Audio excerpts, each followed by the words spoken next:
दोस्तों अक्सर आप लोगों ने सुना होगा आवश्यकता ही आविष्कार की जननी है। जब लोग जंगलों में रहा करते थे और वहां पर पहिया बनाया था, क्या उन्होंने कभी सोचा था कि जमीन के अंदर से भी मेट्रो ट्रेन चलेगी? पर लेकिन आज की डेट में चल रही है। वो पेड़ों पर रहते थे और आज की डेट में पता नहीं कितनी ऊंची ऊंची बिल्डिंगें बनी हुई है दुनिया के अंदर में।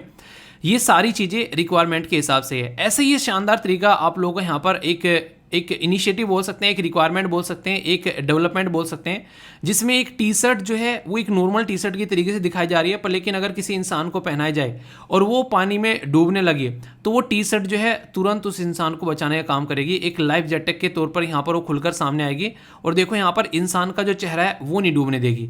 तो ये छोटी छोटी जो इनिशिएटिव है ना यार, एक कितना बड़ा रोल प्ले कर सकते हैं। आप लोग सोचो, जो पानी के जहाज होते हैं, खासकर जो यात्रा करने वाले लोगों के, उसमें सब में रखी जा सकती है एक लाइफ जैकेट का, वो एक अलग बात है।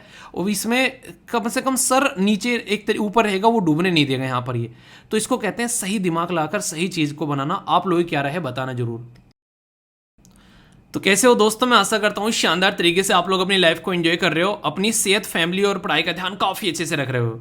INA इंपॉर्टेंट न्यूज एनालिसिस, जिसको प्यार से हम लोग बैलेंस डाइट बोलते हैं, बहुत ही शानदार तरीका रहेगा, मजा आ जाएगा आप लोग का। स्टार्टिंग में कुछ 3-4 छोटी छोटी न्यूज़ देखेंगे जो कि काफ़ी इंपॉर्टेंट है, फिर बड़ी न्यूज़ देखेंगे जो कि डिटेल में, तसल्ली में, काफ़ी सही तरीके से, और फिर आगे चलकर आप लोगों को कुछ छोटी न्यूज़, इसी के साथ में कुछ प्रैक्टिस के क्वेश्चन, इसी के साथ में वोकैबुलरी, यानी कि पूरा बैलेंस डाइट देखने को मिलेगा। एक CSAT का क्वेश्चन भी रहेगा।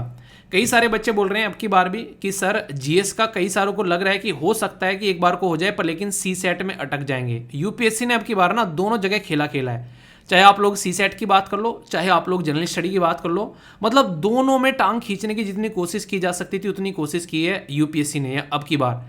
तो इसलिए कह रहा हूं कि यार किसी भी चीज को हल्के में लेकर आप लोगों को नहीं चलना है। CSAT को अगर स्टार्टिंग से ही लेकर चलोगे तो फायदे में रहोगे, वरना 1 साल का खामियाजा भुगतना पड़ेगा।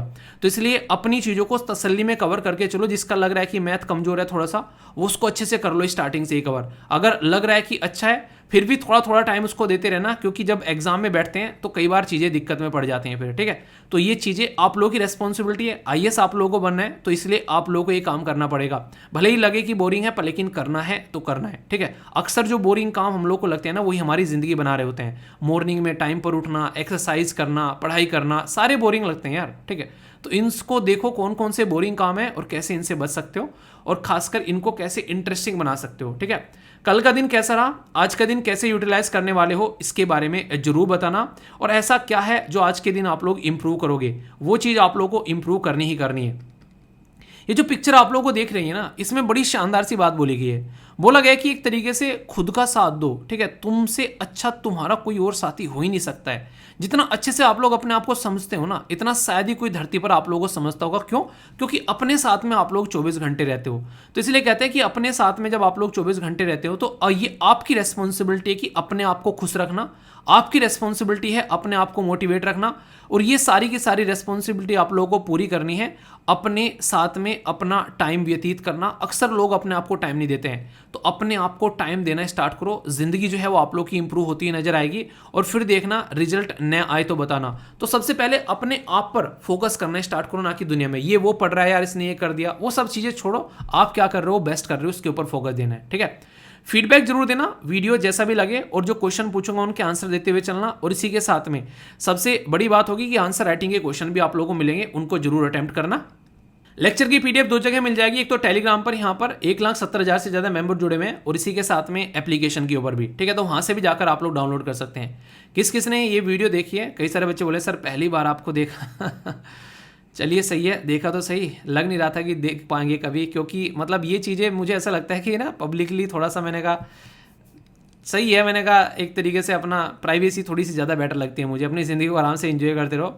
पर लेकिन फिर भी कई सारे बच्चों ने कुछ कुछ ऐसे मैसेज किए, तो मुझे लगा चलो बताते हैं यार वीडियो, क्योंकि कई सारे बच्चे जो हैं काफ़ी ज़्यादा फ्रस्ट्रेट हो रखे थे। ठीक है, तो यार देखो जो चीज़ें हैं वो सामने हैं, पेपर था उल्टा सीधा, ये समझ में आ रहा है सबको। ठीक है, बनाया गया है जानबूझकर, ताकि आप लोगों को चेक दिया जा सके कि आगे आप लोग चीज़ों को अच्छे से लेकर चल सको अच्छे से। ठीक है दोस्तों, ये जो इंसान दिख रहा है आप लोगों को, ये बहुत ज़्यादा न्यूज़ में रहता है और हमेशा इंडिया की काट पर भी आप लोगों को देखने को मिलता है। रिसेंटली इसके देश में इलेक्शन हुए और ये फिर से जीत कर आ गया। कई सारे लोग थे बोलते हैं कि ये सारी चीज़ खुद से ही कंट्रोल करता है। कौन से देश का लीडर है और इसका नाम क्या है? तो देखता हूँ आप में से कौन कौन यहाँ पर बता पाता है, बताना जरूर, ठीक है, मैं वेट कर रहा हूँ। काफ़ी इंपॉर्टेंट पर्सनैलिटी है अगर बात करें तो आज की डेट में इंटरनेशनल लेवल पर, ठीक है। ये एक ऐसी न्यूज़ है जिसके ऊपर जितने स्टार लगा दो उतने कम है। किसी न किसी एग्जाम में कहीं ना कहीं आप लोगों को इसकी जुगलबंदी देखने को मिल ही जाएगी। जी हाँ, सही सुना आप लोगों ने, मैंने बोला जुगलबंदी। जुगलबंदी आप लोगों से डायरेक्ट पूछा जा सकता है कि किसका इनिशिएटिव है, क्यों लॉन्च किया गया, किस बेस पर है यहाँ पर ये, तो सारी बातें आप लोगों को बताऊंगा। इंपॉर्टेंट टॉपिक है, मैंने बोला इसलिए स्टार लगा लेना। माइक्रोसॉफ्ट के द्वारा लॉन्च किया गया जुगलबंदी, ये एक आर्टिफिशियल इंटेलिजेंस के बेस पर मल्टीलिंगुअल चैट एक बोट है, जो कि यहाँ पर कहीं ना कहीं आप लोग बोल सकते हो कि एक तरीके से इसका इस्तेमाल किया जाएगा। माइक्रोसॉफ्ट और व्हाट्सएप दोनों मिलकर यहाँ पर इंडिया के लिए खासकर इसका इस्तेमाल कर रहे हैं। स्पेशली बात करें तो हमारे रूरल इंडिया पर इसका फोकस रहेगा, एक तरीके से जहाँ पर नॉर्मल मीडिया नहीं पहुँच पाती है, इसको पहुँचाने की कोशिश वहाँ पर की जाएगी। ये क्या है? ये आर्टिफिशियल इंटेलिजेंस फॉर भारत, ये यहाँ पर इनके द्वारा डेवलप किया गया, कोलैबोरेट कर कर किसके साथ में, ये काफ़ी इंटरेस्टिंग है, आईआईटी मद्रास के साथ में। तो कौन कौन मिल गया यहाँ पर? यहाँ पर मिल गया माइक्रोसॉफ्ट, यहाँ पर मिल गया व्हाट्सएप, यहाँ पर मिल गया आईआईटी मद्रास। तो ये मिलकर यहाँ पर काम कर रहे हैं कि कैसे यहाँ पर एम है प्रोवाइड कराने के लिए पर्सनलाइज असिस्टेंस बाय एक तरीके से अंडरस्टैंडिंग द यूजर क्वेरी जो भी है उसको बताने की कोशिश की जाएगी, ठीक है। तो ये रिसेंटली अभी लॉन्च भी किया गया था, फिर से न्यूज़ में यहाँ पर भिवान के अंदर में जो न्यू दिल्ली के पास में आप लोगों को देखने को मिलेगा, यहाँ पर इसको लॉन्च किया गया था, ठीक है। तो आज के डेट में बहुत सारे ऐसे चैटबॉट लाने की कोशिश की जा रही है जो कि बिजली से भी ना चले, कई बार तो इस तरीके की कोशिश की जाती है ताकि कहीं पर भी किसी भी तरीके से उसको इस्तेमाल किया जा सके, ठीक है। तो ये एक काफ़ी इंपॉर्टेंट एक इनिशिएटिव है और एक इम्पोर्टेंट ये फ़ायदा पहुंचाने वाला इनिशिएटिव है जो कि याद रख सकते हैं। आर्टिफिशियल इंटेलिजेंस आज के डेट में इतना न्यूज़ में है, उसमें बहुत सारे डेवलपमेंट हो रहे हैं, तो अलग अलग रीज़न आप लोगों को देखने को मिलेंगे न्यूज़ में रहने के। बात की जा रही है आर्टिफिशियल इंटेलिजेंस सुपर कंप्यूटर जिसका नाम है यहाँ पर Airavat.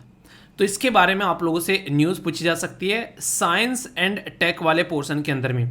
International super computer conference के बारे में बात की जा रही है, ये रिसेंटली कहाँ पर हुई? तो याद रखिएगा जर्मनी में। यहाँ पर बात की गई एआई रिसर्च एनालिटिक्स, इसी के साथ में नॉलेज डिसेमिनेशन प्लेटफॉर्म जिसका नाम रखा गया ऐरावत।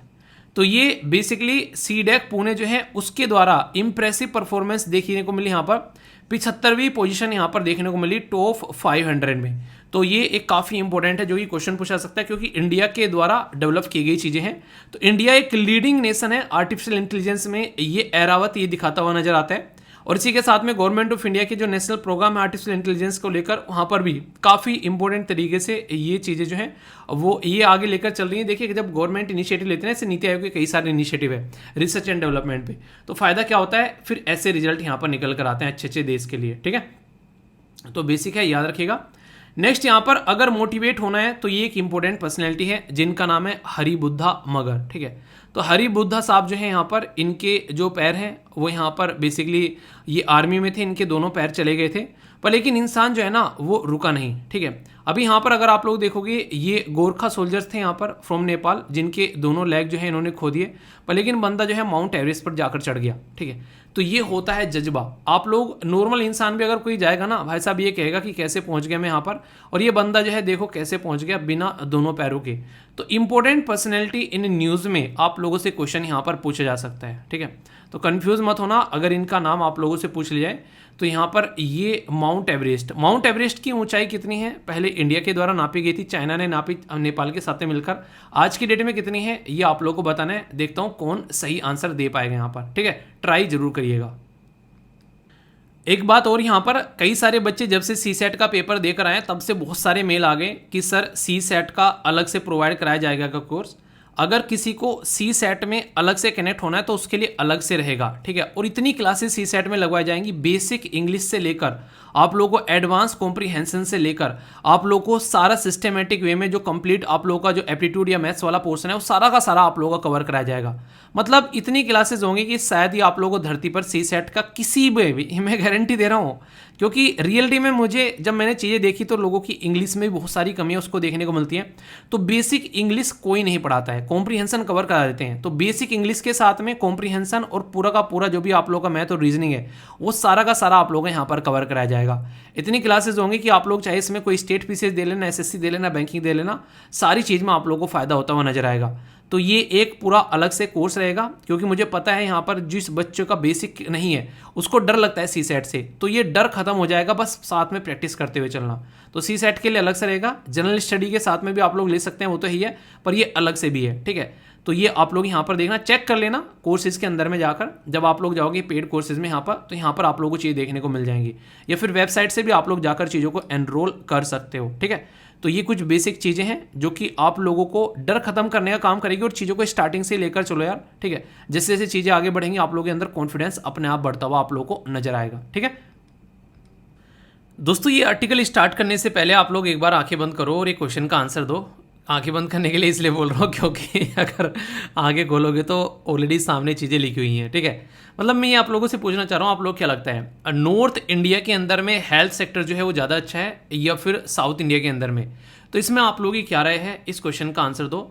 अभी रिसेंटली नीति आयोग ने एक इंडेक्स प्रस्तुत किया, तो इस इंडेक्स के बारे में ये पूछा जा सकता है कि कौन इस इंडेक्स को प्रस्तुत करता है, जिसका नाम है हेल्थ इंडेक्स। तो हेल्थ इंडेक्स जो है वो नीति आयोग के द्वारा प्रस्तुत किया गया, और इसमें काफ़ी अच्छे आंकड़े जो है वो सामने निकल कर आए, जो कि डायरेक्ट एग्जाम में भी क्वेश्चन बन सकते हैं। और कुछ बेसिक इन्फॉर्मेशन आप लोगों को बताऊंगा, जो कि जब आप लोग निबंध लिखने जाओगे या फिर आंसर राइटिंग करोगे तो वो डेटा आप लोगों के लिए बहुत ही कारगर साबित होने वाला है। अभी डिस्कस करेंगे उसके बारे में भी, एक एक कर बातें सुनते हैं, अच्छे से करते हैं डिस्कस, ठीक है। तो बड़ा ही प्यारा सा टॉपिक है, आसान शब्दों में बहुत कुछ आप लोगों को शांति में समझ में आएगा, समझ में भी ऐसा आएगा कि आप लोग दूसरों को पढ़ा भी सकते हो, ठीक है। बात करें अगर यहाँ पर, तो आप लोगों को देखने को मिलेगा ये जो पर्टिकुलर टॉपिक है जीएस पेपर 2 में जो रिपोर्ट्स या फिर जो इंडेक्सेस वगैरह हैं उसमें कवर कर सकते हैं। सबसे पहले तो ये याद रखिएगा, ये एक एनुअल इंडेक्स है, यानी कि हर साल प्रस्तुत किया जाता है, किसके द्वारा? नीति आयोग के द्वारा। तो नीति आयोग के द्वारा हेल्थ इंडेक्स प्रस्तुत किया गया, कब का? अब का नहीं है, ये 2020-21 का, यानी कि कोविड ईयर। इसलिए यहाँ पर बोला गया कि कोविड-19 के टाइम का यहाँ पर ये हेल्थ इंडेक्स है अभी। तो इससे ये पता चल रहा है कि किन राज्यों ने कोविड-19 को ढंग से टैकल किया।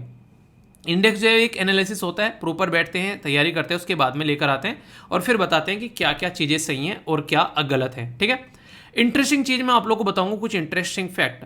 आप लोग को पता है हमारे देश में हम लोग अपनी जीडीपी यानी कि ग्रोस डोमेस्टिक प्रोडक्ट, हिंदी में बोलते हैं सकल घरेलू उत्पाद, यानी कि पता है आप लोगों को कि हम लोग अपनी जीडीपी का कितना खर्च करते हैं अपने हेल्थ के ऊपर। आप लोग सरप्राइज होंगे पाकिस्तान और बांग्लादेश को जानकर, इवन पाकिस्तान और बांग्लादेश भी हमसे ज़्यादा खर्च कर रहे हैं अपने जो हेल्थ के ऊपर में, अपनी जीडीपी का, ठीक है। हमारे देश में जो है, अगर पहले मैं आप लोगों को थोड़ा सा बताऊं 2019 के आंकड़े के बारे में अगर हम लोग बात करें, तो 2019 में हम लोग ओनली 1.3% हम लोग खर्च कर रहे थे अपनी जीडीपी का, यानी कि जो हमारे देश की जो अर्थव्यवस्था है, जीडीपी होती क्या है?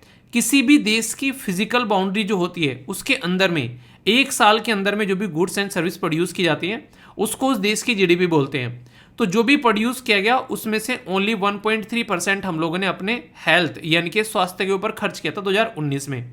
2020 में जो था, अब पता चला कोविड-19 वाला साल आ गया, तो इसके चलते थोड़ी सी चीज़ें बढ़ी और ये बढ़कर हो गया था 1.8 ईयर।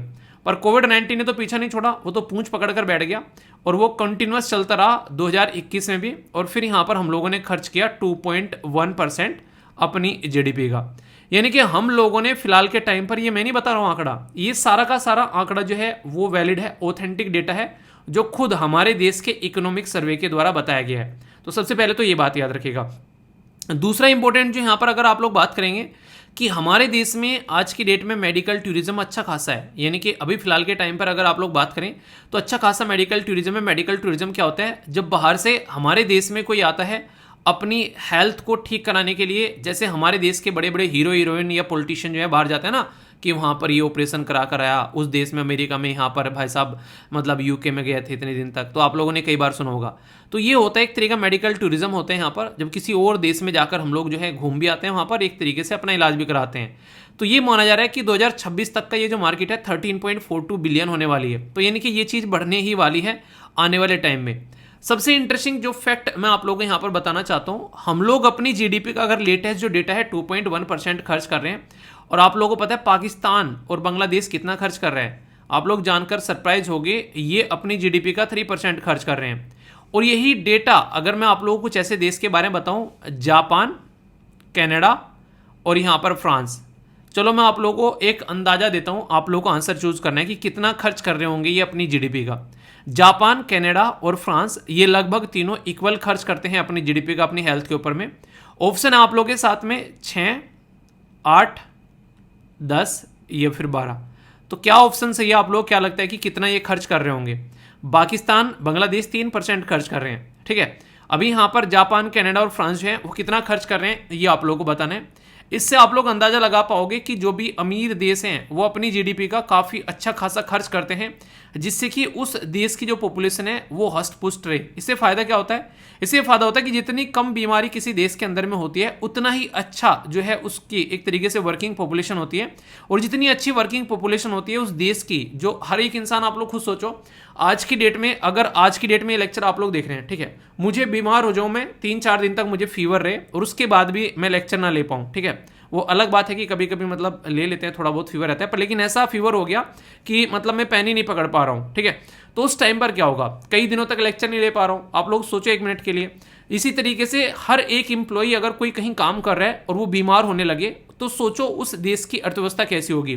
तो इसलिए ये बात अमीर देश के लोग जो हैं वो समझ गए और अमीर देश की सरकारें भी समझ गए कि भाई साहब हेल्थ के ऊपर हम लोगों को खर्च करना पड़ेगा, तभी जाकर चीज़ें जो हैं वो सही रहेगी। तो इसलिए यहाँ पर जापान, कनाडा और फ्रांस ने अपनी हेल्थ का बेसिकली अपनी जीडीपी का 10% जो है वो अपनी हेल्थ पर खर्च करना स्टार्ट करते हैं आज की डेट में। 10% बहुत बड़ा नंबर होता है। अगर किसी पर्टिकुलर देश की जीडीपी जितनी बड़ी होगी उतना ही बड़ा ये नंबर आप लोगों को यहाँ पर नजर आएगा। पर लेकिन हमारे देश में हेल्थ जो है उसको कभी ज़्यादा ढंग से प्रायोरिटी पर रखा ही नहीं गया। रोटी, कपड़ा और मकान के ऊपर पहले बात की गई, पहले इंसान को रोटी, कपड़ा ही मिल जाए, मकान मिल जाए, उसके बाद में हेल्थ के बारे में बात कर लेंगे। तो इसीलिए यहाँ पर हमारा हेल्थ में काफ़ी एक रिकॉर्ड जो है आप लोग को अच्छा नहीं देखने को मिलता है। तो ये आप लोग समझ सकते हैं। दूसरा, एक बुरी कंडीशन हेल्थ होने का क्या है, ये आप लोगों को एक इंपॉर्टेंट फैक्ट जो बैकग्राउंड इन्फॉर्मेशन में आप लोगों को बताने जा रहा हूँ वो ये है कि आज की डेट में हमारे संविधान के 7वें शेड्यूल में 3 लिस्ट हैं। एक को बोलते हैं यूनियन लिस्ट, दूसरे को बोलते हैं स्टेट लिस्ट और तीसरे को बोलते हैं कॉन्करेंट लिस्ट। तो जो यहाँ पर ये हेल्थ वाला सब्जेक्ट है ना, इसको रखा गया है बेसिकली कहाँ पर, ये स्टेट लिस्ट के अंदर में रखा गया है। यानी कि हर एक राज्य की रेस्पॉन्सिबिलिटी है भाई साहब अपने राज्य के लोगों की हेल्थ का ध्यान रखे। तो इसके चलते सेंट्रल गवर्नमेंट जो है वो अपना पल्ला झाड़ लेती है। कोविड-19 के टाइम पर भी आप लोगों ने देखा होगा, सेंट्रल गवर्नमेंट ने अपना पल्ला झाड़ते हुए बोल दिया था कि कोविड-19 की बीमारी को जो है ये स्टेट जो है वो अपने आप थामेंगे। क्यों? क्योंकि ये इनका एरिया है, ये हमारा एरिया नहीं है। पर लेकिन इसी चीज़ को ध्यान में रखते हुए हमारे देश के फाइनेंस कमीशन, ठीक है, तो फाइनेंस कमीशन जो थे, इससे पहले हमारे देश के, अभी तो नया फाइनेंस कमीशन आ रहा है आप लोगों के सामने जस्ट, तो यहाँ पर एनके सिंह साहब थे। तो उनके द्वारा यहाँ पर ये बोला गया कि स्टेट लिस्ट में से हटाकर इस सब्जेक्ट को कॉन्करेंट यानी कि समवर्ती सूची में लेकर आओ, ताकि सेंट्रल गवर्नमेंट और स्टेट गवर्नमेंट जो है वो इस पर कानून बना सकें और उस कानून के थ्रू यहाँ पर लोगों की हेल्थ का ध्यान रखा जा सके। तो इसलिए मैंने बोला था कि बहुत ही इंपॉर्टेंट टॉपिक है। हेल्थ इज वेल्थ आप लोगों ने सुना होगा, ये रियलिटी है। अक्सर लोग जो हैं वो अपना पैसा कमा कर जो है अपनी हेल्थ बर्बाद कर देते हैं पैसे के पीछे पड़कर, और फिर वही जो पैसा है उसको गवाते हैं वो उस हेल्थ को ठीक करने में। और ये पैटर्न आप लोगों को बहुत ज़्यादा देखने को मिलेगा, बड़ा ही नॉर्मल है आज की डेट में अगर इसके बारे में बातें करें। अब कुछ बेसिक चीज़ें मैं आप लोगों को बताऊंगा इस पर्टिकुलर आर्टिकल के बारे में, जो कि आप लोगों को अपने लोकल एरिया के बारे में पता चलेगा। लोकल एरिया मतलब जहाँ से आप लोग आते हैं, तो आप लोग देखिएगा तो इन्होंने जो ये पर्टिकुलर राज्य हैं इनको 3 कैटेगरी में डिवाइड कर दिया। सबसे पहले तो टॉप परफॉर्मर, यानी कि ये टॉपर हैं जो 24 घंटे पढ़ते हैं, ठीक है और दूसरों को डिप्रेशन में डाल देते हैं। दूसरे हैं वर्स्ट परफॉर्मर, यानी कि एक तरीके से बेकार है, इनका कोई मतलब ही नहीं है, तुमको जो करना है करते रहो, हम बिल्कुल उठाकर नहीं देखेंगे किताब, ठीक है। और तीसरे हैं यहाँ पर इंक्रीमेंटल परफॉर्मेंस, यानी कि पहले के कंपेयर में अब की बार थोड़े से अच्छे पढ़ लिए, पहली बार मार्क्स कमाए थे, पहली बार जो है ना तो सीसेट क्लियर हुआ, ना प्रीलिम्स क्लियर हुआ, अब की बार ना वो जीएस क्लियर हुआ, अब की बार ना क्या हो गया, अब की बार ना सीसेट क्लियर हो गया, जीएस रह गया, ठीक है। वास्तव में यार कुछ बच्चों के मेल देख रहा था मैं, मतलब सी सेट को जितना आप लोग हल्के में ले रहे हो ना, वो भाई साहब रुला देगा, 1 साल आप लोग की बर्बाद कर देगा। और ऐसे मार्कशीट भी मुझे सेंड की गई बच्चे के द्वारा, मतलब मैं देखकर मतलब खुद मेरी आंखें जो है थोड़ी सी नम हो गई। मैंने कहा बंदा अब की बार बोल रहा है सर प्रीलिम्स अच्छा नहीं हुआ है, पिछली बार जो है मतलब एक तरह 0.15 से रुक गया। समझ रहे आप लोग यहाँ पर कितना दर्द होता है उस टाइम पर, मतलब सीने के अंदर में। तो वही बातें हैं यार, थोड़ी सी ये लगता है कि यार काश थोड़ा सा और मेहनत कर ली होते, वो वाली फीलिंग आती है फिर। तो ये चीज़ें आप लोग थोड़ा ध्यान रखो, तो अच्छे से चीज़ों को लेकर चलो। तो अभी आप लोगों को अगर बात करूँ टॉप परफॉर्मर में कौन है, केरला, तमिलनाडु और तेलंगाना। तो यहाँ पर हो गया केरला, यहाँ पर हो गया तमिलनाडु और यहाँ पर आप लोगों को देखने को मिलेगा तेलंगाना। यह है फिलहाल के टाइम पर टॉप परफॉर्मर जो 3 राज्य हैं। वर्स्ट परफॉर्मर कौन से हैं? जो टॉप परफॉर्मर से आता है वो बताना, और जो वर्स्ट परफॉर्मर से आता है वो तो खैर बताएगा नहीं, ठीक है। सबसे बुरी परफॉर्मेंस है हेल्थ के इंडेक्स में, यहाँ पर है बिहार में। बिहार में ऐसे ऐसे केस आते हैं जो कि वायरल होते हैं कई बार हेल्थ को लेकर, इतनी बुरी कंडीशन है। यूपी भी कहीं पीछे नहीं है अगर बात करें, और फिर आप लोगों को देखने को मिलेगा एमपी, ठीक है। कई बार बीमारू स्टेट बोलते हैं कई सारे रीजन की वजह से। तो टॉप पर है केरला, तमिलनाडु, और इसी के साथ में बेसिकली तेलंगाना। बॉटम में है बिहार, यूपी और मध्य प्रदेश, ठीक है। राजस्थान एक ऐसा प्यारा राज्य है जिसने अपनी इंक्रीमेंट दिखाई है, यानी कि हमारा जो राजस्थान है, राजस्थान, उत्तराखंड और उड़ीसा, ये हमारे जो 3 राज्य हैं ये बेसिकली इंक्रीमेंटल परफॉर्मेंस में रहे हैं। पर लेकिन हमारे यूपी, बिहार और एमपी ये भाई साहब जो है पीछे रह गए, और हमारे केरला, तमिलनाडु और तेलंगाना जो है उनकी परफॉर्मेंस जो है वो बढ़ती यहाँ पर नजर आ रखी है, ठीक है। अगर कैटेगरी में आप लोग थोड़ा सा जाओगे, जैसे कि category of the smaller state, यानी कि जो स्टेट काफ़ी छोटे हैं, उसमें अगर बात करेंगे तो जो यहाँ पर त्रिपुरा है, ठीक है। तो त्रिपुरा के बारे में बात करें तो बेस्ट परफॉर्मेंस आप लोगों को देखने को मिलेगी, इसी के साथ में सिक्किम और गोवा, ठीक है। त्रिपुरा अगर आप लोग देख पा रहे हो तो त्रिपुरा आप लोग कहाँ देखने को मिल रहा है, मैप में समझ में आ रहा है कहाँ है त्रिपुरा, दिख रहा है कहीं पे, ये रहा यहाँ पे। मैप जरूर देखा करो, अच्छे से चीजें याद रख पाओगे। तो त्रिपुरा जो है वो आप लोगों को बेस्ट परफॉर्मेंस देखने को मिलेगी। दूसरे नंबर पर सिक्किम, सिक्किम भी एक बड़ा प्यारा सा क्यूट सा हमारा राज्य है अगर बात करें। और फिर इसके बाद में गोवा, तो गोवा तो सब जानते हैं, बोलने वाले कोई बात ही नहीं है। पर लेकिन अगर दूसरे साइड में जाएंगे, ये तो छोटे राज्यों में टॉप पर हो गए। छोटे राज्यों में जो बॉटम में है अरुणाचल प्रदेश, जिसके ऊपर काम करने की बहुत ज़्यादा जरूरत है, हमारा अरुणाचल प्रदेश। नेक्स्ट आप लोगों को देखने को मिलेगा हमारा नागालैंड, और इसी के साथ में हमारा मणिपुर, ठीक है। तो अरुणाचल प्रदेश, नागालैंड और मणिपुर तीनों के तीनों एक साथ में आ गए, तो कंफ्यूज मत होना। ये स्मॉल स्टेट में इन्होंने नीचे से टॉप किया है। यूनियन टेरिटरी में आप लोग बताओ सिर्फ टॉप पर कौन होगा, मतलब शायद ही आप लोग मतलब सोच पाओगे कि टॉप पर यार ये कैसे टॉप पर आ गया, मतलब एक तरीके से ना इतनी सारी फैसिलिटीज़ भी नहीं लगता है कि वहाँ पर होंगी, पर फिर भी बताओ कौन है टॉप पर। यूनियन टेरिटरी में दिल्ली, चंडीगढ़, लक्षद्वीप, ये अंडमान निकोबार, ठीक है। बताओ कौन है फिर पुडुचेरी, टॉप पर कौन है? टॉप पर है यहाँ पर लक्षद्वीप। समझ में आया आप लोगों को, मतलब लक्षद्वीप जो है हमारा वो टॉप पर है भाई साहब इस कैटेगरी में। तो यहाँ से अंदाजा लगा सकते हैं आप लोग यहाँ पर कि किस तरीके चीज़ों को लेकर चला जा रहा होगा ओवरऑल परफॉर्मेंस में। और बॉटम में कौन है ये तो आप लोग सोच भी नहीं सकते, ठीक है। हेल्थ के मामले में बॉटम में कौन रखा गया इस इंडेक्स में, वो है दिल्ली, ठीक है। तो जो यहाँ पर बोलते हैं ना कि मोहल्ला क्लिनिक बनवा रखे हैं और पता नहीं क्या क्या बनवा रखे हैं, तो पता नहीं क्यों किस तरीके से यहाँ पर ये इंडेक्स निकला है, जैसे भी है। तो दिल्ली के परफॉर्मेंस जो है वो बॉटम से टॉप पर कर दिया है, ठीक है। तो ये सारी बातें हैं जो आप लोगों के माइंड में क्लियर रखनी है। सारी की सारी बातें जो हैं वो आप लोगों को लिखी हुई मिल जाएगी हिंदी और इंग्लिश में भी। जब पीपीटी आप लोग डाउनलोड करते हैं तो सारी चीज़ें आप लोगों को एक फ्रेम में मिल जाती हैं, तो जरूर डाउनलोड किया करो। हिंदी और इंग्लिश दोनों में रहती है, तो जो हिंदी भाषी है वो हिंदी देख लिया करो, जो इंग्लिश भाषी है वो इंग्लिश देख लिया करो, दोनों के लिए अवेलेबल रहती है, ठीक है। तो डाउनलोड कहाँ से करनी है, जैसे मैंने पहले बताया था, टेलीग्राम से मिल जाएगी और एप्लीकेशन पर भी आप लोगों को मिल जाएगी, ठीक है। नीति आयोग के बारे में अगर बात करें, जिसने ये इंडेक्स प्रस्तुत किया है, इसमें अगर बात करेंगे तो ये यहाँ पर लॉन्च किया गया नीति आयोग के द्वारा 2017 में। और सबसे इंटरेस्टिंग बात जो क्वेश्चन पूछा गया था रिसेंटली एक स्टेट पीसीएस में इस पर्टिकुलर इंडेक्स के बारे में, वो ये था कि ministry of health and family welfare तो उसने दे दिया, दूसरी साइड में उसने दे दिया कि WHO के साथ में मिलकर हम लोग जो है ये प्रस्तुत करते हैं। पर लेकिन आंसर क्या है, WHO तो ही नहीं है यहाँ पर, यानी कि वर्ल्ड हेल्थ ऑर्गेनाइजेशन नहीं है यहाँ पर, क्या है यहाँ पर है वर्ल्ड बैंक। तो आप लोगों को इस तरीके से स्टेटमेंट में फंसाने की कोशिश की जाती है अलग अलग एग्जाम में। तो आप लोग सोचोगे यार वर्ल्ड हेल्थ ऑर्गेनाइजेशन ही होगा क्योंकि हेल्थ के बारे में बात कर रहे हैं, पर इन रियलिटी क्या निकला वहां पर वर्ल्ड बैंक, ठीक है। तो ये आप लोग याद रखिएगा। तो परफॉर्मर जब बात करें यहाँ पर परफॉर्मेंस के बारे में, तो यहाँ पर अलग अलग एरिया से यहाँ पर चीज़ों को एक तरीके से लेकर चला जाता है। तो यहाँ पर लगभग 24 हेल्थ जो परफॉर्मेंस इंडिकेटर जो है इसमें काउंट किए जाते हैं, जो कि 3 डायरेक्शन से निकल कर आते हैं, यानी कि 3 डायमेंशन में से 24 के डिवाइड कर रखा है। पहले तो हेल्थ का आउटकम क्या है, दूसरा गवर्नेंस, और तीसरा इंफॉर्मेशन एंड की इनपुट जो भी यहाँ पर लेकर ये चल रहे हैं, ठीक है। ऑब्जेक्टिव क्या है, सीधा सीधा ये मतलब है कि यार देखो अच्छी इंडेक्स निकल कर आएगा, वो राज्य अच्छा होगा, दूसरे को देखकर बोलेगा यार उसका हो गया, उसका अच्छा हो, नहीं देखकर बोल रहे हैं कि यार उसका तो निकल गया, हम रह गए, ठीक है। तो वो वाली बात है। तो फिर क्या करेंगे, हम भी मेहनत करेंगे यार, वो भी इंसान ही है, हम भी इंसान ही है, उसने निकाल दिया तो हमने निकाल सकते क्या, तो फिर हम लोग उस कैटेगरी में आते हैं। तो वही यहाँ पर ऑब्जेक्टिव है, ताकि एक दूसरे के साथ में मिलकर हम लोग समझ कर कि हाँ उसने कर दिया तो हमके भी करना है, ठीक है। पैरामीटर क्या है, 2 पैरामीटर के बारे में बात करें तो incremental performance year on year देखा जाता है कि एक टेस्ट में इतने आगे, दूसरे में इतने, तीसरे में इतने। और ओवरऑल परफॉर्मेंस क्या है कि सारे टेस्ट में मिला लो तो यार सारे टेस्ट में 80 से 90 तो आ ही जा रहे थे हर बार, वो वाली कैटेगरी, ठीक है। अगर बात करें कैटेगरी जो है लार्ज स्टेट, स्मॉल स्टेट और यूनियन टेरिटरी, 3 कैटेगरी में डिवाइड किया गया है। और ministry of health and family welfare जो है लिंक करती है इंडेक्स को इंसेंटिव के तौर पर, जो नेशनल हेल्थ मिशन के तहत जिसका अच्छी परफॉर्मेंस उसको अच्छा इंसेंटिव मिलेगा, ठीक है।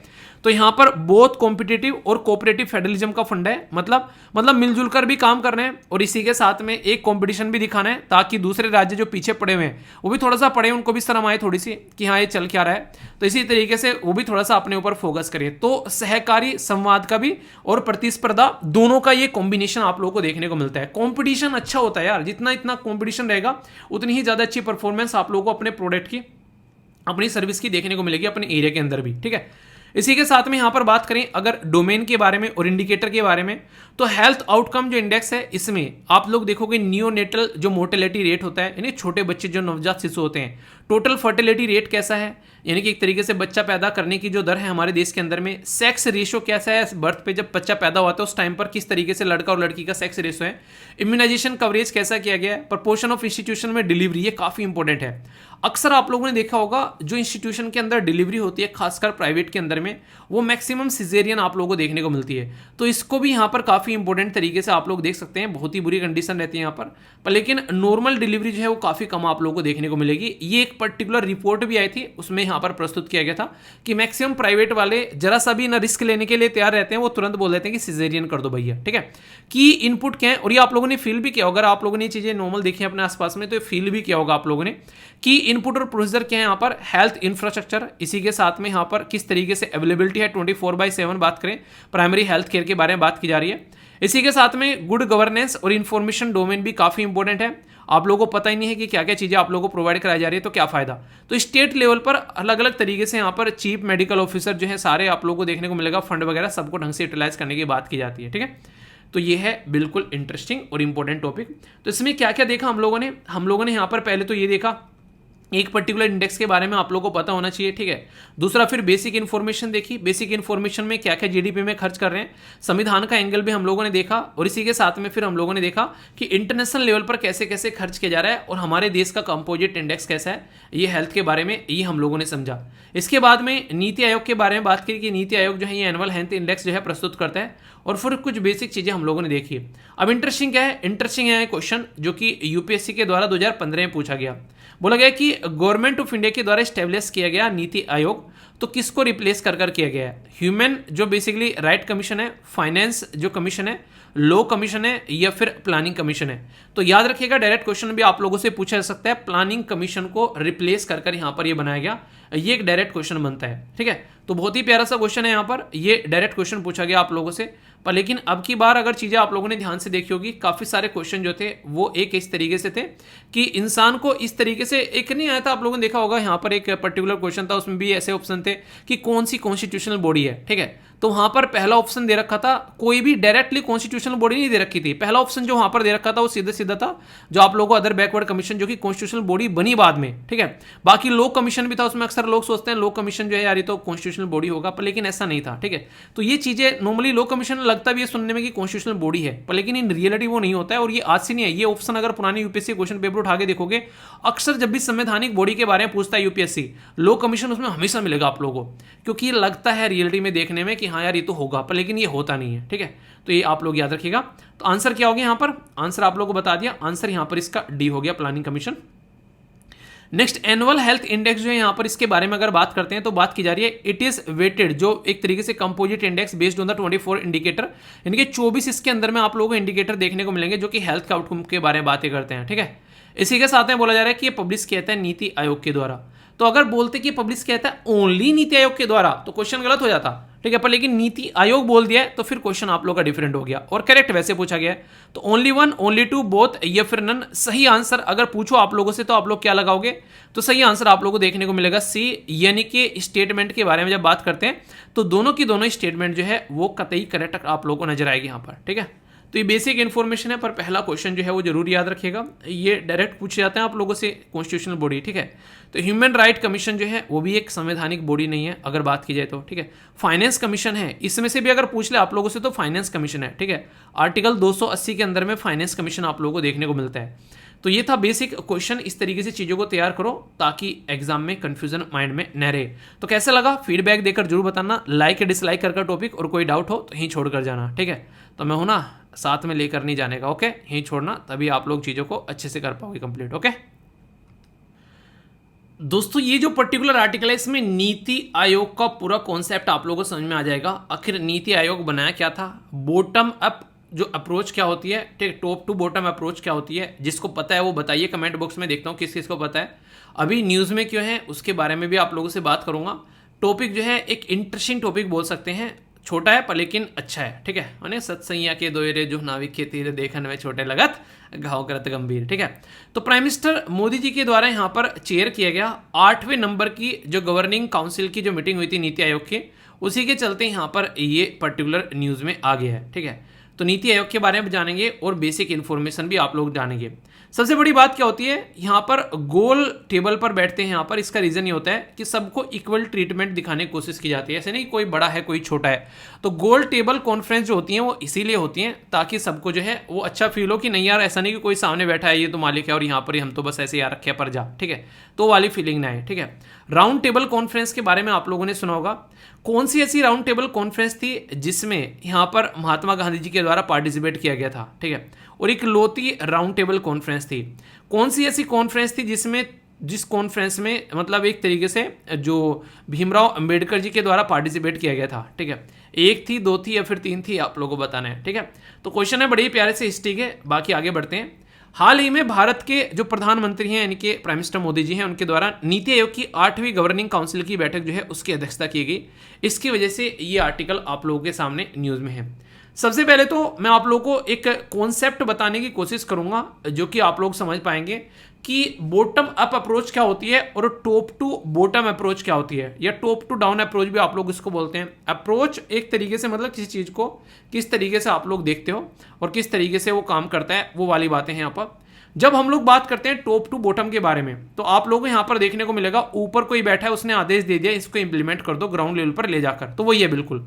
तो जॉब्स जो होती हैं वो लेटेड की जाती है, कंप्लीटेड की जाती है हायर अथॉरिटी के द्वारा, ठीक है। और जो इम्प्लॉय होते हैं वो रिसीव करते हैं स्पेसिफिक टास्क, और जो टास्क जो नीचे रहते हैं यहाँ पर ये इनके हाथ में कुछ ज़्यादा रहते नहीं है, ठीक है। तो टास्क एक तरीके से delegated by the upper management, जो भी बताएगा वही यहाँ पर ये करते हुए आप लोगों को नजर आएंगे। यानी कि मेन मुद्दा आप लोग यहाँ पर ये बोल सकते हैं कि टॉप डाउन अप्रोच में कि घर में बाबा दादी या फिर मम्मी पापा हैं, उन्होंने बोल दिया ये होगा तो बस यही होगा, आपसे पूछ भी नहीं रहे कि यार आपको अच्छा लग रहा है बुरा लग रहा है, आप लोग का मन है या नहीं है, आप लोग से बस बोल दिया तो है। अब इसमें कोई जो है जरा सा भी जो है कान नहीं लाएगा, ठीक है। ये हो गई टॉप डाउन अप्रोच। पर लेकिन बॉटम अप अप्रोच क्या है, यानी कि आप लोग उदाहरण ऐसे दे सकते हैं, पुराने टाइम पर जो मम्मी पापा बाबा दादी हुआ करते थे वो है टॉप डाउन अप्रोच। उन्होंने बोल दिया घर में ऐसा होगा तो ऐसा ही होगा, ठीक है, कि भाई साहब इतनी चीज़ें ये हैं, ऐसे होगा, टाइम पे घर आएगा, अगर कोई नहीं आया तो फिर उसको सुधारा जाएगा, ठीक है। बॉटम अप अप्रोच अब क्या है, वो आज के मॉडर्न टाइप के मम्मी पापा हैं, ठीक है। वो बच्चों से पूछते हैं कि बेटा सही है, बाहर जा रहे थे कोई दिक्कत है, मतलब बाहर से लेट आओगे तो बता देना, ठीक है। वो आराम आराम से बातें करेंगे बिल्कुल, ठीक है। तो इनके एक तरीके से इंप्लॉय का इनपुट लिया जा रहा है यहाँ पर, ठीक है। कॉमन वाइड कोलेब्रेशन होता है एक तरीके से, ऐसा नहीं कि बस अपनी थोप दी है यहाँ पर, और टास्क जो है वो कंप्लीटेड की जाती है जब यहाँ पर सेंड की जाती है हायर, यानी कि एक तरीके से नीचे से निकाल कर चले प्लानिंग और ऊपर तक प्लानिंग को पहुंचाया जाता है ताकि ऊपर से उसको ढंग से इंप्लीमेंट किया जा सके। तो कोई एक सेंटेंस में आप लोगों से पूछे कि नीति आयोग और प्लानिंग कमीशन में डिफरेंस क्या है, तो बोल देना प्लानिंग कमीशन जो था वो टॉप डाउन अप्रोच था, इनके पुराने मम्मी पापा थे, और बॉटम अप अप्रोच जो है वो आज के मम्मी पापा हैं, ठीक है। वो बच्चों से बात करते हैं, बिना उसके जबरदस्ती के काम नहीं करते हैं, ऐसा आप लोगों को देखने को मिलता है। पर सब पर ये चीज़ जो है वो एप्लीकेबल नहीं होती है, ठीक है। आज भी आप लोगों को देखने को मिलेंगे कई जगह जो बोल दिया वही है वैसा पत्थर की लकीर, ठीक है। अब तुम सही हो तुम गलत हो, वो सारी बातें साइड में रखी जाती हैं, ठीक है। तो ये बेसिक चीज़ें हैं, ये कॉन्सेप्ट याद रखना, ये मत बोलना कि घर पे जाकर कि वीर भैया जो है ऐसी ऐसी बातें बोल रहे थे, ठीक है, कि मम्मी पापा ऐसे हो गए मुझे गालियाँ मत पड़वाना, ठीक है। मैंने बस एक उदाहरण दिया था, ओके। अब थोड़ी सी बातें करूंगा जो बेसिक है, जिसके बारे में आप लोग याद रखिएगा, नीति आयोग के बारे में। तो प्लानिंग कमीशन के द्वारा रिप्लेस किया गया, एक न्यू इंस्टीट्यूट बनाया गया बेसिकली यहाँ पर, जिसका नाम था नीति आयोग, और यहाँ पर इसको बॉटम अप अप्रोच पर इंप्लीमेंट किया गया। और सबसे इंटरेस्टिंग क्या थी, जिस दिन न्यू ईयर सेलिब्रेट किया था ना 1 जनवरी को, उसी दिन भाई साहब इसका ढक्कन खोला गया, उसी दिन इसको इंप्लीमेंट किया गया, ठीक है। विजन क्या था इसका, ये काफी इंपॉर्टेंट है, मैक्सिमम गवर्नेंस, यानी कि ज्यादा से ज्यादा लोगों को फायदा पहुंचे और मिनिमम लोग रहे, यानी कि एक तरीके से काम करने वाले बहुत कम है पर लेकिन शानदार परफॉर्मेंस देखने को मिलती है, ठीक है। तो इस तरीके से आप लोग समझ सकते हैं। तो यहाँ पर क्या हो गया, जैसे एसएलवी की भी टीम आप लोगों को ऐसी देखने को मिलेगी, मतलब बहुत ही एक लिमिटेड लोग हैं पर लेकिन बहुत ही अच्छे से काम कर रहे हैं सारी चीज़ों को लेकर। अगर देखा जाए कभी कभी थोड़ी बहुत दिक्कत आती है पर लेकिन उसको जल्दी से जल्दी रेक्टिफाई कर लिया जाता है, ठीक है। तो ये क्या होता है, ये है कि कम लोग जो है अच्छा काम कर रहे हैं, मेहनती लोग हैं सारे, ऐसा आप लोग यहाँ पर बोल सकते हैं। तो यही आप लोगों को यहाँ पर देखने को मिल रहा है कि लोग कम है, इसलिए बोला गया कि यहाँ पर मिनिमम आप लोगों को यहाँ पर गवर्नमेंट देखने को मिलेगी, यानी कि लोग मिनिमम है यहाँ पर। तो इसलिए बोला गया कि एक तरीके से आप लोग इसको देखकर चलो अगर, तो बोला गया कि गवर्नेंस यानी कि ज्यादा से ज्यादा फायदा होगा, मिनिमम लोग रहेंगे करने वाले, और यहाँ पर स्पिरिट जो है वो कोऑपरेटिव फेडरलिज्म की देखने को मिलेगी। मतलब स्टेट गवर्नमेंट से पूछा जा रहा है भाई साहब तुम क्या चाहते हो यार, ठीक है बता दो यार, हम उसको इंप्लीमेंट कर देंगे भाई, टेंशन मत लो यार, ना ही टेंशन दो, ठीक है। और अलग बात है कि मानते हैं नहीं, ठीक है, क्योंकि सारे के सारे राज्य जो है रो दिए भाई साहब कोविड-19 के टाइम पर, भाई साहब हमारी हेल्प कर दो, पर साफ साफ बोल दिया जिससे उधारी मांगनी है उससे मांग लो, हम नहीं देने वाले हैं, ठीक है। कोई आरबीआई के पास जा रहा है, कोई बाहर जा रहा है, तो वाली चीज़ें थी। दो हब आप लोगों को देखने को मिलेंगे, एक तो टीम इंडिया हब है, दूसरा नॉलेज एंड इनोवेशन हब है। नीति आयोग में एक अच्छी बात आप लोगों को देखने को मिलेगी, ये रिसर्च एंड डेवलपमेंट पर भी काम करने वाली ऑर्गेनाइजेशन है, ठीक है। तो यानी कि इसमें जो है वो काम होता है रियलिटी में। तो टीम इंडिया हब जो है वो एक्ट करती है सेंटर और स्टेट के बीच में एक पुल, यानी कि एक तरीके से ब्रिज बनाने वाला। और नॉलेज एंड इनोवेशन हब जो है वो थिंक टैंक, जो बेसिकली थिंक टैंक जो होता है उसका काम करता है नीति आयोग के अंदर में, यानी कि उसके पास में टॉपिक आ तो गया पर क्या ये टॉपिक सही है, क्या ये टॉपिक गलत है, तो इनके बारे में ध्यान देते हैं, कहां पर क्या क्या इन्वेस्टमेंट किया सकता है, कहां पर क्या रिस्क है, उसके बारे में यहां पर ये बताते हैं, ठीक है।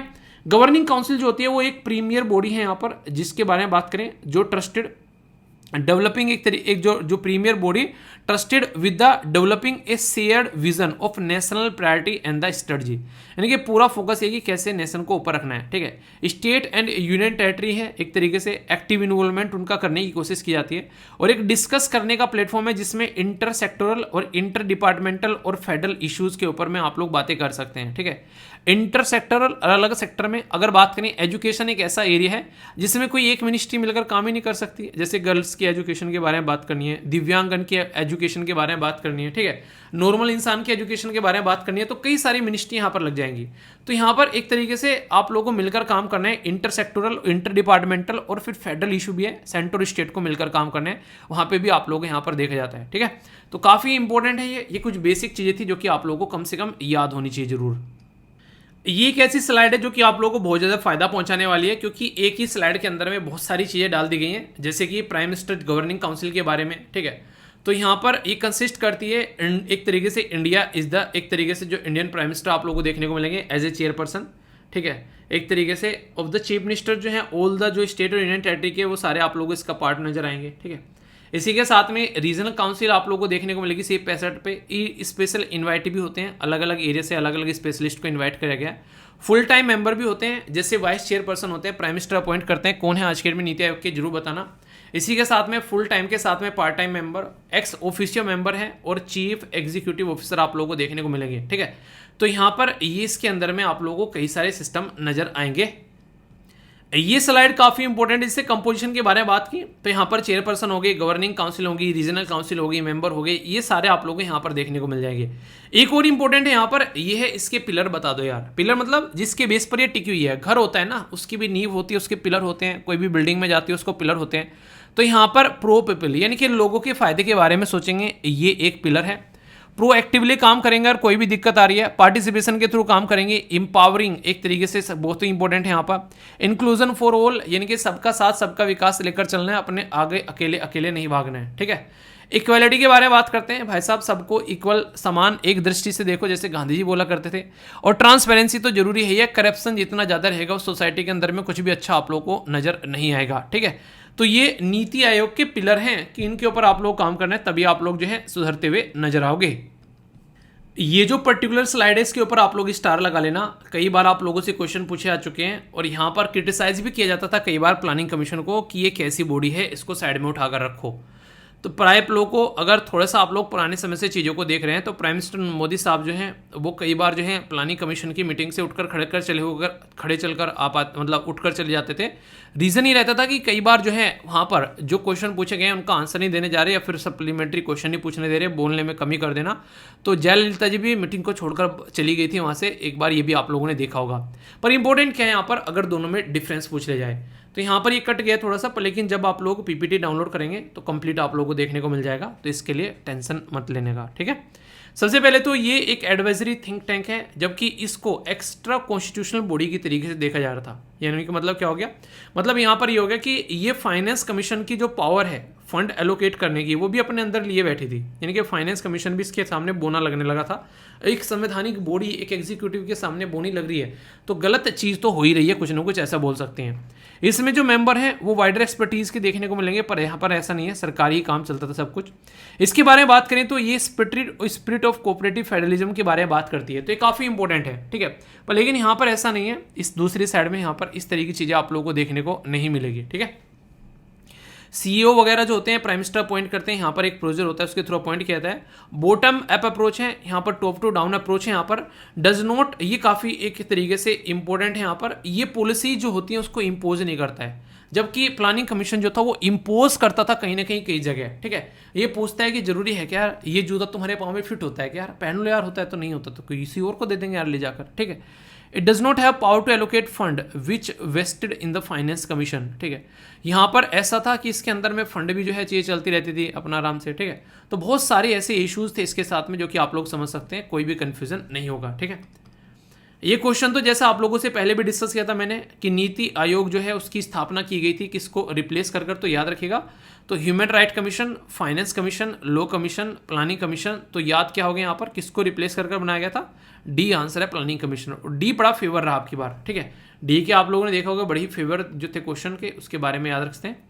आगे चलते हैं, यहाँ पर ये 2019 में क्वेश्चन पूछा गया, अटल इनोवेशन मिशन के चलते बोला गया कि सेटअप किया गया अंडर, किसके अंडर सेटअप किया गया इसको, तो ये भी काफ़ी इंटरेस्टिंग है। जब बात चल रही है नीति आयोग की, तो नीति आयोग याद रखिएगा, नीति आयोग के द्वारा, ठीक है। वरना department of science and technology, ministry of labour and employment और मिनिस्ट्री ऑफ जो एक तरीके से स्किल डेवलपमेंट के बारे में आप लोग बात करते हैं, ठीक है। तो आंसर क्या हो गया, आंसर यहाँ पर सी हो गया। एक और बड़ा इंटरेस्टिंग सा प्यारा सा क्वेश्चन आप लोगों के सामने है नीति आयोग के बारे में। बोला गया कि नीति आयोग जो है वो फोकस देता है बॉटम अप अप्रोच पर, सही है या फिर गलत है। इसके अंदर बोला गया कि विजन है मिनिमम गवर्नेंस मैक्सिमम गवर्नमेंट। तीसरा बोला गया कि टू हब टीम इंडिया और नॉलेज एंड इनोवेशन। सही आंसर क्या है, ए में बोला गया 1 2, बी में बोला गया 2 3, सी में बोला गया 1 3, डी बोला गया all of the above. A B C या फिर डी में सही आंसर क्या होगा ये आप लोगों को बताना है, ठीक है। सही आंसर क्या है यहाँ पर, सही आंसर है यहाँ पर सी। क्यों, क्योंकि यहाँ पर मिनिमम गवर्नेंस मैक्सिमम गवर्नमेंट नहीं, उल्टा है यहाँ पर, यानी कि मिनिमम गवर्नमेंट और मैक्सिमम गवर्नेंस वाली बात की गई है। तो डायरेक्ट क्वेश्चन आप लोगों से पूछा जा सकता है, आप लोगों के सामने है, कोई भी डाउट आप लोगों को इसको लेकर नहीं होना चाहिए अगर क्वेश्चन इस तरीके से यहाँ पर बनता है। बाकी 2018 में यूपीएससी ने क्वेश्चन पूछा, बोला गया कि how are principle followed by the NITI Aayog different from the, जो एक तरीके से फॉलो किए जाते थे प्लानिंग कमीशन के द्वारा। तो बड़ा ही इंपॉर्टेंट है, जैसे मैंने डिफरेंस भी आप लोगों को बताया, यहाँ पर दोनों के अंदर डिफरेंस है, तो वो आप लोग याद रखिएगा। डायरेक्ट क्वेश्चन आप लोगों से पूछा जा सकता है उसके बारे में भी, ठीक है। यानी कि आंसर राइटिंग में लिखने में आप लोग को आसानी हो जाती है, ऐसा आप लोग यहाँ पर बोल सकते हैं। तो ये काफ़ी इंटरेस्टिंग क्वेश्चन है जो कि आंसर राइटिंग के लिए यहाँ पर पूछा गया। कोई डाउट हो तो पूछना, बाकी सारी सिस्टमेटिक इमेज चीज़ें आप लोगों को बताइए तो उनको आप लोग अच्छे से एक्सप्लेन कर सकते हैं, ठीक है। तो आंसर लिखना जरूर प्रैक्टिस किया करो, वरना कोई मतलब नहीं है, पढ़ते चले जाओगे भूलते चले जाओगे जब तक चीज़ों को ढंग से याद नहीं करोगे। याद रखने का मतलब रटना नहीं होता है, और याद करने का मतलब होता है चीज़ों को पढ़ लो थोड़ा सा, ठीक है, और समझ लो उसको, अपनी यानी कहते जहन में उतरने दो उसको, तो एक तरीके से वो चीज़ें आप लोग को याद रहती है लंबे समय तक। दोस्तों इस पर्टिकुलर आर्टिकल के अंदर में कितना प्यारा कॉन्सेप्ट मैं आप लोगों को बताऊंगा जो हर जगह आप लोग इंप्लीमेंट कर सकते हैं। यानी कि आप लोग मान लीजिए किसी को खाना देना है उस पर इंप्लीमेंट कर सकते हैं, किसी को एजुकेशन देनी है उस पर इंप्लीमेंट कर सकते हैं, किसी को कोई ऐसा सामान आप लोगों को डिस्ट्रीब्यूट करना है पर्टिकुलर एरिया में, कुछ भी हो सकता है वो वहाँ पर, मान लीजिए दवाई के बारे में बात करें या फिर वैक्सीन के बारे में आप लोग बात करें, या फिर आप लोग वहाँ पर बेसिकली फर्टिलाइज़र के बारे में बात करें, सब्सिडी या गैस सिलेंडर के बारे में बात करें, या मिड डे मील के बारे में आप लोग बात करें, मतलब कुछ भी ऐसी चीज़ जिसको आप लोग अगर कुछ लिखने के लिए आ जाए तो वो 3 शब्द मैं आप लोग को बताऊँगा। 3 शब्द, आई लव यू, ठीक है, ये वो 3 शब्द नहीं है गोल्डन वर्ड वो कुछ और है जो मैं आप लोग एक्सप्लेन करने वाला हूँ इस आर्टिकल के अंदर में। वैसे आर्टिकल कुछ और है पर लेकिन वो इंपॉर्टेंट पॉइंट इसके अंदर भी आप लोगों को देखने को मिलेंगे, ठीक है। बात की जा रही है IRDAI के द्वारा, इसकी वर्किंग जो है वो 3 जो एक तरीके से अप्रोच पर चल रही है अभी फिलहाल के टाइम पर, कि 2047 तक जब हम अपने देश की 100वीं सालगिरह आज़ादी की सेलिब्रेट कर रहे होंगे, हर एक इंसान के पास में जो है वो इंश्योरेंस होना चाहिए। यानी कि इंश्योरेंस की पॉलिसी को इम्प्लीमेंट करने की कोशिश यहाँ पर की जा रही है। ठीक है, तो इंश्योरेंस मतलब हिंदी में बीमा बोलते हैं। जैसे LIC नहीं, पहले लोग ये समझा करते थे इंश्योरेंस का मतलब बस LIC है। ठीक है, ज़िंदगी के साथ भी ज़िंदगी के बाद भी पर लेकिन अब चीज़ें बदल चुकी हैं, अब लोग समझदार हो गए हैं थोड़े से। ठीक है, टॉपिक तो बड़ा बेहतरीन है यार। GS पेपर आप लोग 2 और GS पेपर 3 के अंदर में आप लोग इसको कवर कर सकते हैं। सबसे पहले तो डायरेक्ट क्वेश्चन यहाँ पर आप लोग याद रखिएगा कि IRDAI जिसको बोलते हैं इंश्योरेंस रेगुलेटरी डेवलपमेंट अथॉरिटी के चेयरमैन ने ये बोला है कि 3 अप्रोच लेकर चली जाएंगी, और ये वही 3 पॉइंट है जिसके बारे में आप लोगों से बात करा था, अवेलेबिलिटी, एक्सेसिबिलिटी और अफोर्डेबिलिटी। इसके बारे में मैं थोड़ा सा आप लोगों को एक्सप्लेन करूंगा अच्छे से, ताकि आप लोग चीज़ों को समझ पाएं। तीनों के तीनों जो शब्द हैं आप लोग याद रखिएगा। पहला है अवेलेबिलिटी। अवेलेबिलिटी मतलब उपलब्धता, यानी कि वो उस एरिया में वो एक तरीके से सामान जो है वो उपलब्ध है। दूसरा जो है वो यहाँ पर पहुंचा जा रहा है एक्सेसिबिलिटी। एक्सेसिबिलिटी का मतलब है कि आप लोगों की पहुंच में है। और तीसरा बोला जा रहा है अफोर्डेबिलिटी, यानी कि आप लोग उसको खरीद सकते हैं। तीनों के तीनों जो पॉइंट है वो इतने इंपॉर्टेंट है जिसकी कुछ हद नहीं है। जब फूड सिक्योरिटी के बारे में आप लोग बात करते हैं, एजुकेशन के बारे में आप लोग बात करते हैं, हेल्थ के बारे में आप लोग बात करते हैं, हर जगह आप लोग इसको इंप्लीमेंट कर सकते हैं। जैसे सबसे पहला इंपॉर्टेंट पॉइंट बोला गया अवेलेबल, यानी कि अगर बात करें कहीं पर खाने के बारे में कि खाना, गेहूं, अनाज, दाना, मोटा सब वहां पर उस पर्टिकुलर एरिया में अवेलेबल होना चाहिए, यानी कि हाँ एरिया में अवेलेबल है। ठीक है, पर लेकिन अवेलेबल तो है पर लेकिन एक्सेसिबल नहीं है, यानी कि इस एरिया में है, जिस एरिया में ये इस एरिया में मान लीजिए एक ऐसी जगह है जहां पर लोग यहां पर इसको ले नहीं पा रहे हैं। ठीक है, उस तक पहुंच ही नहीं पा रहे हैं। हो सकता है कहीं ऐसी जगह सामान रखा हो कि जाने का रास्ता नहीं है वहां पर। ठीक है, बीच में तालाब है, मांझी मूवी, बीच में पहाड़ है, भाई साहब उसको तोड़कर जाओगे तो ही इलाज करवा पाओगे, ऐसी कंडीशन है। तो ये क्या हो गया कि एक्सेसिबल नहीं है। अवेलेबल तो है कि हाँ चीज़ है ऐसी धरती पर कहीं, पर लेकिन वो लोगों को एक्सेसिबल नहीं है, यानी कि लोग जो है उस तक पहुंच नहीं पा रहे हैं। ठीक है, तीसरा पॉइंट क्या है, पहुंच भी गए जैसे तैसे, पहाड़ तोड़ दिया, उसके बाद में पता चला इतना महंगा है भाई साहब, वो उसको खरीद ही नहीं पा रहे हैं। सामने तो रखा हुआ है पर लेकिन उसको खरीद नहीं पा रहे हैं। ठीक है, डायमंड की रिंग, ठीक है, कुछ भी देख लो आप लोग, कुछ भी ऐसी चीज़ है आज के डेट में, जैसे कि एप्पल के फ़ोन के बारे में बात की जाती है, बहुत सारे लोग जो है सोचते हैं यार एप्पल का फ़ोन जो है हमारे पास में होना चाहिए, पर लेकिन उसका प्राइस ही इतना ज़्यादा रख दिया उसकी जिसकी कुछ हद नहीं है, उसके सिक्योरिटी फीचर उन सब चीज़ों को बताते हुए वो, तो यहाँ पर क्या हो गया, वो अफोर्डेबल की कैटेगरी में नहीं आता है। ठीक है, तो यानी कि अवेलेबल है। एक्सेसिबिलिटी के बारे में मैंने आप लोगों से बात की कि एक्सेसिबल यानी कि आप लोगों तक पहुँच पाएंगे उस तक या नहीं पहुँच पाएंगे। और तीसरा अफोर्डेबल, गेहूँ के बारे में बात करो, हेल्थ के बारे में बात करो, एजुकेशन के बारे में बात करो, एक्सेसिबिलिटी होनी चाहिए और अवेलेबिलिटी भी होनी चाहिए और अफोर्डेबिलिटी भी नहीं होनी चाहिए। जब तक ये तीनों चीज एक साथ में नहीं आएंगी तब तक किसी भी सस्टेनेबल डेवलपमेंट गोल को भी आप लोग सिस्टमेटिक वे में इंप्लीमेंट नहीं कर पाओगे। और टारगेट 2047 तक इंश्योरेंस के फील्ड में यही है कि हर एक इंसान के पास में खुद का इंश्योरेंस यहां पर होना चाहिए। ठीक है, इंश्योरेंस जो है बहुत फायदा पहुंचाता है। कई बार जो है लोग जो है चीज़ों को इग्नोर करते हैं, पर लेकिन जब दिक्कत में जाते हैं तो तब याद आता है। जैसे कि गाड़ी का इंश्योरेंस आप लोग करवा लेते हो कई बार, ठीक है, तो क्या होता है, नॉर्मली देखा जाए तो जब गाड़ी ठुकती है तो तब याद आता है वाह यार, मतलब 50-60 हज़ार रुपये, 1 लाख रुपए बच गए, वरना जरा सी देर में चूना लग जाता। ऐसे ही शरीर है, पता चला बॉडी में कैंसर निकल गया, अपना जो है इंश्योरेंस करवा रखा तो भाई सब बच गए, वरना पूरा का पूरा घर जो है वो सड़क पर आ जाता। इतना ज़्यादा पैसा लगता है कई बार इंश्योरेंस में, सॉरी इंश्योरेंस बोल रहा हूँ, कैंसर वगैरह में जब हो जाता है, बहुत ही बुरे बुरे कैंसर होते हैं, मैंने खुद ने बहुत ही करीब से देखी ये चीज़ें।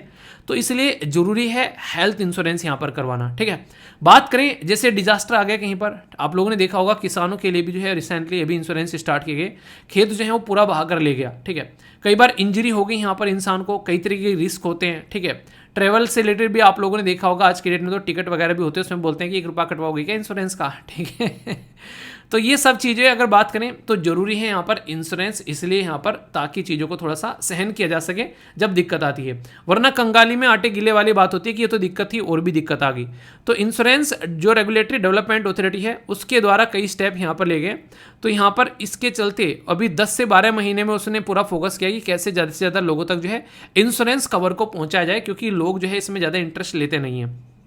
आप लोगों को एक बात बताऊँ, मेरा फ्रेंड था, वो किसी प्राइवेट कंपनी में काम कर रहा था, तो कुछ दिनों के लिए यूएसए में वहाँ पर बेसिकली वो रहने के लिए गया, तो उसको पता चला वहाँ पर हर एक इंसान के पास में इंश्योरेंस है। अगर दांत टूट जाए तो उसका किराया, उसका बेसिकली चार्ज इतना लगेगा कि इतने में तो इंडिया में आकर वो दांत सही करवा कर वापस चला जाएगा। ठीक है, मतलब एक मोटा मोटा बता रहा हूँ रफली में, काफ़ी अच्छा खासा पैसा लग जाता है। तो इंश्योरेंस करवाना जरूरी है वहाँ पर। ये बिल्कुल ऐसे ही है, अगर आप लोग ढंग से समझोगे कि या तो आज की डेट में आप लोग इलेक्ट्रिक व्हीकल खरीद लो, अगर आप लोग डीजल या पेट्रोल के व्हीकल खरीदोगे तो बहुत महंगे पड़ने वाले हैं, ठीक है। तो बिल्कुल ऐसे ही है कि गवर्नमेंट फोर्स करती है कि इंश्योरेंस लो, यहाँ पर गवर्नमेंट फोर्स कर रही है कि इलेक्ट्रिक व्हीकल आप लोग लो, ये याद रखना। इंश्योरेंस जो है उसका पैसा जो होता है वो इकट्ठा रखा रहता है गवर्नमेंट के पास में, अलग अलग बैंक के पास में, अलग अलग कंपनीज के पास में। तो गवर्नमेंट क्यों फोर्स करती है इसको? क्योंकि उस पैसे का इस्तेमाल किया जा सकता है उनके द्वारा शानदार तरीके से किसी भी डेवलपमेंट के काम पर। तो ऑब्जेक्टिव क्या है? हर एक इंसान के पास में इंश्योरेंस होना चाहिए, तो कुछ तो फायदा होगा ना, वरना क्यों इंश्योरेंस बांटे जा रहे हैं भाई साहब? कुछ तो होगा ना, ठीक है। जैसे आप लोग क्रेडिट कार्ड ले लेते हो, तो क्रेडिट कार्ड लेकर कई सारे लोग जो है वो बड़े खुश रहते हैं, भाई साहब सैलरी भी खत्म हो गई फिर भी पैसा मिले जा रहा है, सूद समेत वापस ले लेते हैं भाई साहब बैंक वाले, ठीक है, समझ गए ना आप लोग। तो इसलिए क्रेडिट पर जिंदगी जीना छोड़ दो, अपने पास में पैसा है तो वो चीज लेनी है, क्रेडिट के ऊपर कभी भी जिंदगी नहीं जीनी है, ठीक है। यहां पर बात किया जा रहा है, एम है कि कैसे इंडियन इंश्योरेंस सेक्टर जो है उसको ग्लोबली अट्रैक्टिव बनाया जा सकता है। इसी के साथ में 3 पिलर इसमें देखने को मिलेंगे, इंश्योरेंस कस्टमर्स, ठीक है, इंश्योरेंस प्रोवाइडर और इंश्योरेंस डिस्ट्रीब्यूटर। जो डिस्ट्रीब्यूटर रहते हैं सबसे ज्यादा खतरनाक ही रहते हैं, क्यों? क्योंकि एक तो है कंपनी जिसका इंश्योरेंस बेचा जा रहा है जैसे LIC, एक है जैसे कि मैं हो गया मान लीजिए यहाँ पर मैं, ठीक है, तो M, तो दोनों के बीच में जो होते हैं यहाँ पर ये होते हैं इंश्योरेंस डिस्ट्रीब्यूटर। तो इनका बेचारों का इतना मेहनत का काम होता है जिसकी कुछ हद नहीं है, ये बिल्कुल सामने वाले को पहले पटाना उसको समझाना, उसके बाद में उसको अपनी पॉलिसी बेचना, तो खतरनाक लेवल की बात है यहाँ पर ये, ठीक है। तो ये एक तरीके से अगर कोई बोल दे कि हाँ यार बहुत सही चीज़ है मैंने भी ले रखी है तो लोग ले लेंगे, पर सामने वाला अगर समझाए तो जल्दी से चीज़ें समझ में नहीं आती है। तो फोकस एरिया भी यहाँ पर बोला गया, सबसे पहले तो राइट कस्टमर होना चाहिए, नहीं इसके हिसाब का प्रोडक्ट है ये, पता चला किसी ऐसे इंसान को दिया जिसको उसकी जरूरत ही नहीं है, ठीक है। दूसरा यहाँ पर अगर कल को किसी को दिक्कत फंस जाए तो यहाँ पर सॉल्यूशन उसका होना चाहिए, ऐसा नहीं कि सॉल्यूशन ना हो, ठीक है। ईज ऑफ डूइंग बिजनेस के बारे में बात की जाती है, ठीक है, तो ये जरूरी है इंश्योरेंस सेक्टर में ताकि और ज़्यादा इसमें ज़्यादा से ज़्यादा इन्वेस्टमेंट आए, ठीक है। इसी के साथ में यहाँ पर बात की जा रही है किसके बारे में कि इंश्योर करना रेगुलेटरी आर्किटेक्चर इसके साथ में, ताकि मार्केट के साथ में अलाइन किया जा सके। ये बिल्कुल ऐसे ऐसे एजुकेशन तो हो गई कंप्लीट भाई साहब, मार्केट में जॉब नहीं मिल रही, जॉब तो तब मिलेगी ना जब स्किल दो सामने वाले को, स्किल तुम दे नहीं रहे हो, बोल रहे हो जॉब मिल जाए। तो स्किल डेवलपमेंट के ऊपर भी आज के टाइम में टूरिज्म में और अलग अलग जगह फोकस यहाँ पर किया जा रहा है। इनोवेशन रिसर्च एंड डेवलपमेंट करो यार इनके ऊपर, क्यों फालतू की पिद्दीगिरी करते घूम रहे हो अभी, अब तो आप लोगों को इनोवेशन करना चाहिए। इसी के साथ में कंपटीशन और डिस्ट्रीब्यूशन जो है वो इफेक्टिव होना चाहिए, टेक्नोलॉजी का इस्तेमाल करते हुए प्रिंसिपल बेस्ड रेगुलेटरी रिजीम की ओर आप लोगों को बढ़ना चाहिए। तो सिस्टमेटिक में जब काम किया जाएगा तो सॉल्यूशन भी एक अच्छा प्यारा सा निकलता आप लोगों को नजर आएगा। तो इंश्योरेंस जो है उसको 2047 तक का टारगेट ये है कि हर एक इंसान को जो है वो इंश्योरेंस जो है पहुंचाया जाए, ठीक है। पब्लिक डिस्ट्रीब्यूशन सिस्टम को अगर स्ट्रॉन्ग बनाना है तो जैम ट्रिनिटी के बारे में आप लोगों ने सुना होगा। जैम का क्या मतलब था? जनधन का अकाउंट हो गया, ठीक है। देखो आप लोगों से इसी चीज को कनेक्ट किया गया, जनधन के अकाउंट हो गया, उसके साथ में आधार कार्ड और फिर मोबाइल नंबर। जैन ट्रिनिटी के थ्रू यहाँ पर पब्लिक डिस्ट्रीब्यूशन सिस्टम को स्ट्रॉन्ग बनाने की कोशिश की गई। ऐसे यहाँ पर बीमा के अंदर में बीमा सुगम, बीमा विस्तार और बीमा वाहक। तो बीमा सुगम जो है एक प्लेटफॉर्म है यहाँ पर जहाँ पर इंश्योरर और डिस्ट्रीब्यूटर जो है आपस में आते हैं और एक दूसरे से मिलकर एक दूसरे को फायदा पहुंचाते हैं। बीमा जो यहाँ पर विस्तार है ये कॉम्प्रिहेंसिव एक बंडल पॉलिसी है जिसमें हेल्थ, इसी के साथ में प्रॉपर्टी, एक्सीडेंट, कई सारी चीज़ों को कवर किया जाता है, रिस्क मैनेजमेंट की बात की जाती है। बीमा वाहक वुमेन सेंट्रिक यहाँ पर एक ऑपरेशन चलाया गया ग्राम सभा के लेवल पर ताकि एजुकेट किया जा सके और कन्विंस किया जा सके वुमेन को उसकी सेफ्टी के बारे में। और ये पर्टिकुलर बीमा का एक तरीके से बीमा विस्तार वाली बात है कि यहाँ पर विस्तार भी हो रहा था, ठीक है। तो ये 3 चीज़ें याद रखिएगा, बीमा सुगम, बीमा विस्तार और बीमा वाहक। तो ये इसकी बीमा ट्रिनिटी बोला जाता है। क्वेश्चन स्टार्टिंग से ही आप लोगों से पूछे जा सकते हैं, बड़े ही प्यारा सा क्वेश्चन, ठीक है, तो कन्फ्यूजन नहीं होना चाहिए। अगर आप लोगों से कोई पूछे कि हमारे देश के अंदर में इंश्योरेंस सेक्टर की हालत कैसी है, तो आप लोग इसके बारे में लेटेस्ट डेटा जो है यहाँ पर इकोनॉमिक सर्वे का वो बोलता है कि लाइफ इंश्योरेंस जो है हमारे देश के अंदर में इंक्रीज हुआ है पिछले कुछ टाइम में। अगर बात करें 2001 से लेकर 2021 तक का, तो ये काफ़ी इंपॉर्टेंट है, जो कि 11 जो अगर देखो यहाँ पर देखो कितना ज़्यादा बढ़ गया, 11 से लेकर 91 जो USD आप लोगों को देखने को मिलेगा यहाँ पर। टोटल ग्लोबल जो यहाँ पर इंश्योरेंस जो कवर आप लोगों को यहाँ पर देखने को मिलता है वो 3.4 है, ठीक है, in real terms. Non life जो सेक्टर आप लोगों को देखने को मिलेगा वो 2.6 है। तो कहीं ना कहीं आने वाले टाइम में फास्टेस्ट ये ग्रो हो रहा है। अगर आप लोग इंटरनेशनल लेवल पर देखोगे, इंश्योरेंस जो डेवलपमेंट रेगुलेटरी अथॉरिटी है उसने बोला 3.76% था 2019-20 में, 2021 में ये 4.5 के करीब हो गया। और अभी यहाँ पर आने वाले टाइम में और आप लोगों को देखने को मिलेगा ग्रोथ जो है वो बढ़ती जा रही है, क्योंकि लोगों को इसके बारे में अवेयरनेस हो रही है। इंडिया जो है प्रेजेंटली 10 बिगेस्ट मार्केट है, पर लेकिन प्रोजेक्ट किया जा रहा है 2032 तक छठी हो जाएगी, ठीक है, क्योंकि लोग अब समझ भी रहे हैं, हालांकि चैलेंज है, लोग लो एडेप्शन रेट है यहाँ पर, लैक ऑफ जो प्रोडक्ट इनोवेशन की बात की जाती है, जो चल रहा है वही चला हो रहा है, ठीक है, तो ये भी दिक्कत है। कई बार फ्रॉड देखने को मिलते हैं। टैलेंट मैनेजमेंट के बारे में बात की जा रही है, स्लो रेट डिजिटलाइजेशन और इसी के साथ में क्लेम मैनेजमेंट, ठीक है। तो ये सारे इंपॉर्टेंट पॉइंट है जो कि आप लोगों से एक तरीके से हल्का सा आइडिया रखेंगे, तो कन्फ्यूजन नहीं होंगे कम से कम जब आप लोग एग्जाम में सोल्यूशन जब आप लोग एग्जाम में बेसिकली आंसर राइटिंग कर रहे होंगे, तो वहां पर भी आप लोगों के काफी इंपॉर्टेंट काम आ सकता है, ठीक है। कतई बेसिक इन्फॉर्मेशन है भाई साहब, इंपॉर्टेंट क्वेश्चन भी आप लोगों से बन सकता है और इस कॉन्सेप्ट का बैकग्राउंड भी समझ में आएगा। कोल इंडिया का नाम आप लोगों ने सुना होगा। वो अकेली एक इतनी ताकतवर ऑर्गेनाइजेशन है हमारे देश में जो कोयला निकालने का काम करती थी, पर लेकिन अभी रिसेंटली बहुत सारी और भी उस फील्ड में एंट्री कर रही हैं क्योंकि गवर्नमेंट ने जो है चीज़ों को लिबरलाइज कर दिया। ऐसे ही यहाँ पर नेशनलाइजेशन अगर बात करें यहाँ पर नेशनलिज्म के बारे में, नेशनलाइजेशन के बारे में, तो ऑल अगर बात करें लाइफ इंश्योरेंस कंपनी जो थी वो नेशनलाइज की गई फ्रॉम टू LIC 1956 में। नॉन लाइफ इंश्योरेंस जिसको बोला गया GIC, याद रखिएगा इसको बोलते हैं general insurance corporation of India, ठीक है, ये फॉर्म की गई 1971 में। काफ़ी लंबे समय तक यहाँ पर IRDAI, LIC और GIC जो है उनके द्वारा पास किया गया। यहाँ पर बेसिकली 1991 में IRDAI जो है वो स्टैट्यूटरी बॉडी बनाई गई, फिर इसके बाद में चीज़ें जो है थोड़ी सी नॉर्मल हुई। आगे चलकर पोस्ट लिबरलाइजेशन अगर आप लोग बात करते हैं, इंश्योरेंस इंडस्ट्री जो है उसमें काफ़ी बढ़त देखने को मिली, यहाँ पर ये बोला जा रहा है। तो यहाँ पर लेकिन इसके बाद में 2014 में जब FDI लिमिट जो थी वो वहाँ पर ज़्यादा थी, उसको कम किया गया, मतलब एक तरह कम थी उसको ज़्यादा किया गया, मतलब बढ़ाया गया FDI वाला फंडा।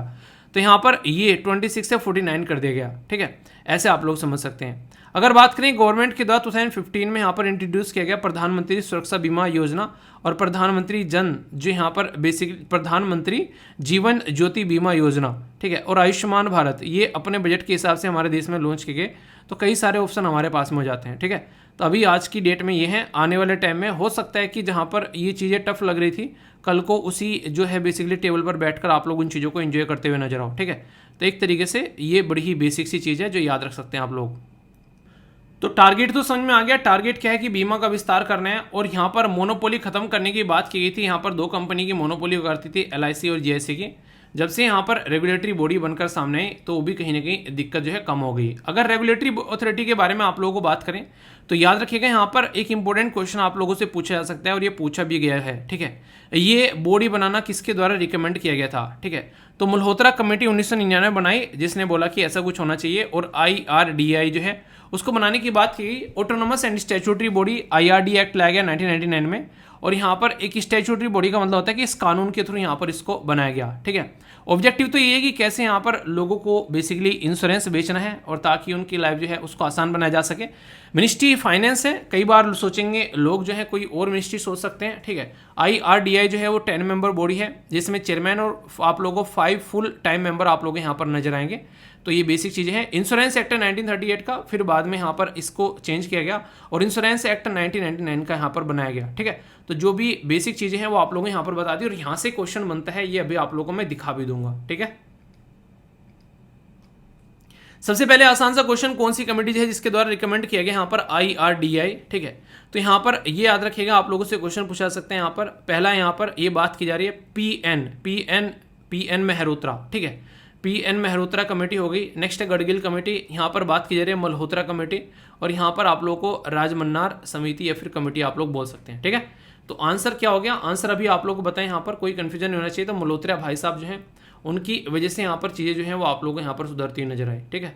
तो ये क्या हो गया, दोनों में कंफ्यूज मत होना, ठीक है। पहले वाला तो जाए था मेहरोत्रा, ठीक है, मेहरोत्रा, और नेक्स्ट यहाँ पर जो आंसर है वो आप लोगों को मल्होत्रा देखने को मिलेगा, ठीक है। तो कुछ भी तरीके से आप लोग को याद रखना है, कंफ्यूज आना नहीं है। नेक्स्ट यहाँ पर IRDAI के एक्ट है 1999 का, बोला गया कि marine insurance act 1963, life insurance act corporation 1965, life insurance act 1939 और पब्लिक लायबिलिटी इंश्योरेंस एक्ट 1991, ठीक है। तो यहाँ पर इससे पहले कौन सा था ये आप लोगों को बताना है। तो ये भी आप लोगों को पढ़ाया था कि लाइफ इंश्योरेंस जो एक्ट है 1938 का वो हुआ करता था, फिर चेंज कर अभी आप लोगों के सामने ये है। तो डायरेक्ट स्टेटमेंट है आप लोगों के एग्जाम के पॉइंट ऑफ व्यू से, जो कि क्वेश्चन आप लोगों से पूछा जा सकता है, ठीक है। नेक्स्ट यहाँ पर बात की जा रही है IRDAI का विजन 2047 का रोबोस्ट ग्रीवेंस रिड्रेसल मैकेनिज्म होनी चाहिए। अगर ऐसी पॉजिटिव स्टेटमेंट रहती है ना, अक्सर सारी सही रहती हैं, ठीक है। तो अच्छी अच्छी बातें जब लिख रखी हो तो आंसर क्या हो गया, आंसर यहाँ पर D हो गया, ठीक है। तो देख भी सकते हैं आप लोग सारी की सारी स्टेटमेंट जो है करेक्ट है।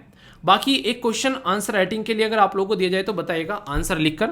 हेल्थ इंश्योरेंस जो है इंडिया के अंदर में मेन एलिमेंट है इनटू द जो ऑपरेशन ऑफ द एक तरीके से of the Indian economy through एक तरीके से थ्रू आउट द वर्ल्ड। ये कमेंट का जो बेसिकली आप लोगों को एनालिसिस करना है, ठीक है। तो ये कमेंट है एक तरीके से, मतलब पेपर है, इसका एक क्वेश्चन का एनालिसिस आप लोग करना है जो पढ़ाया गया उसके बेस पर। तो देखता हूँ कौन सी आंसर देगा। डाउट हो तो पूछ लेना, पर ट्राई जरूर करना, ठीक है। कोई भी माँ के पेट से सीख के नहीं आता, तो ट्राई करना धर्म है हमारा, ठीक है। तो ये बताना कौन आंसर देगा अच्छे से। ये जो टॉपिक है इसके पीछे मैं आप लोगों को एक कॉन्सेप्ट भी बताऊंगा। यहाँ पर बात की जा रही है एक पर्टिकुलर प्रोजेक्ट के बारे में जिसका नाम है पोलावरम प्रोजेक्ट।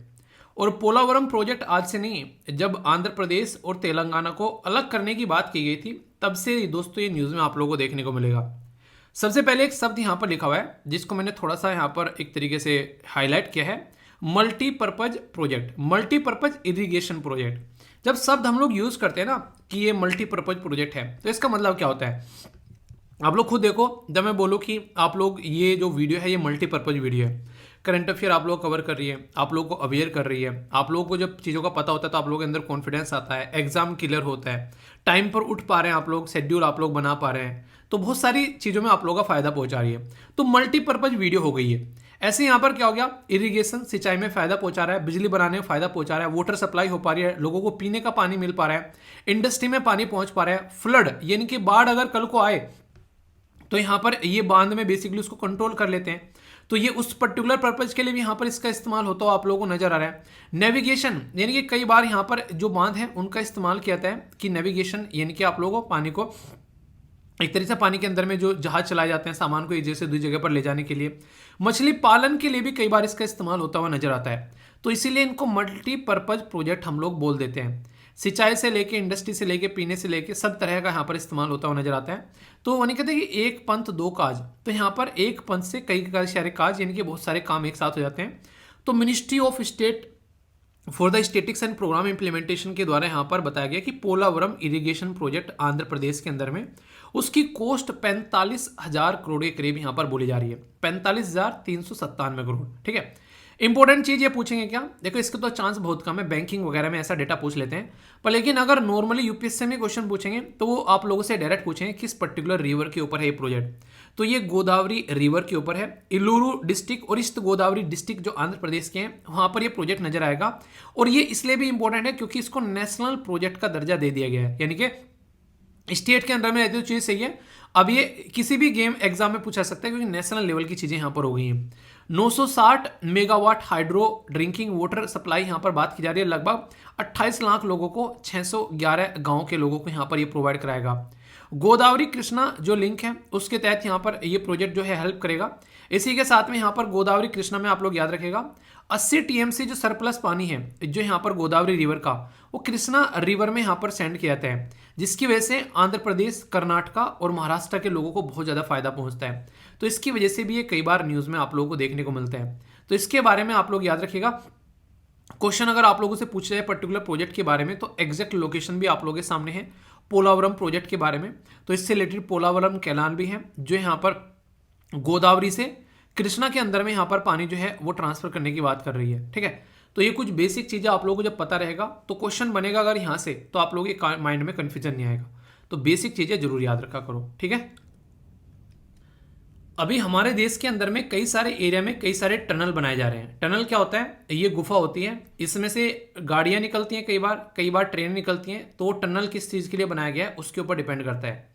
आप लोग कभी बैठे हैं किसी गाड़ी में या फिर ट्रेन में जो सुरंग के अंदर से निकल कर जा रही हो, अंधेरा रहता है, काफ़ी दूर तक आप लोगों को देखने को मिलता है कई बार, ठीक है।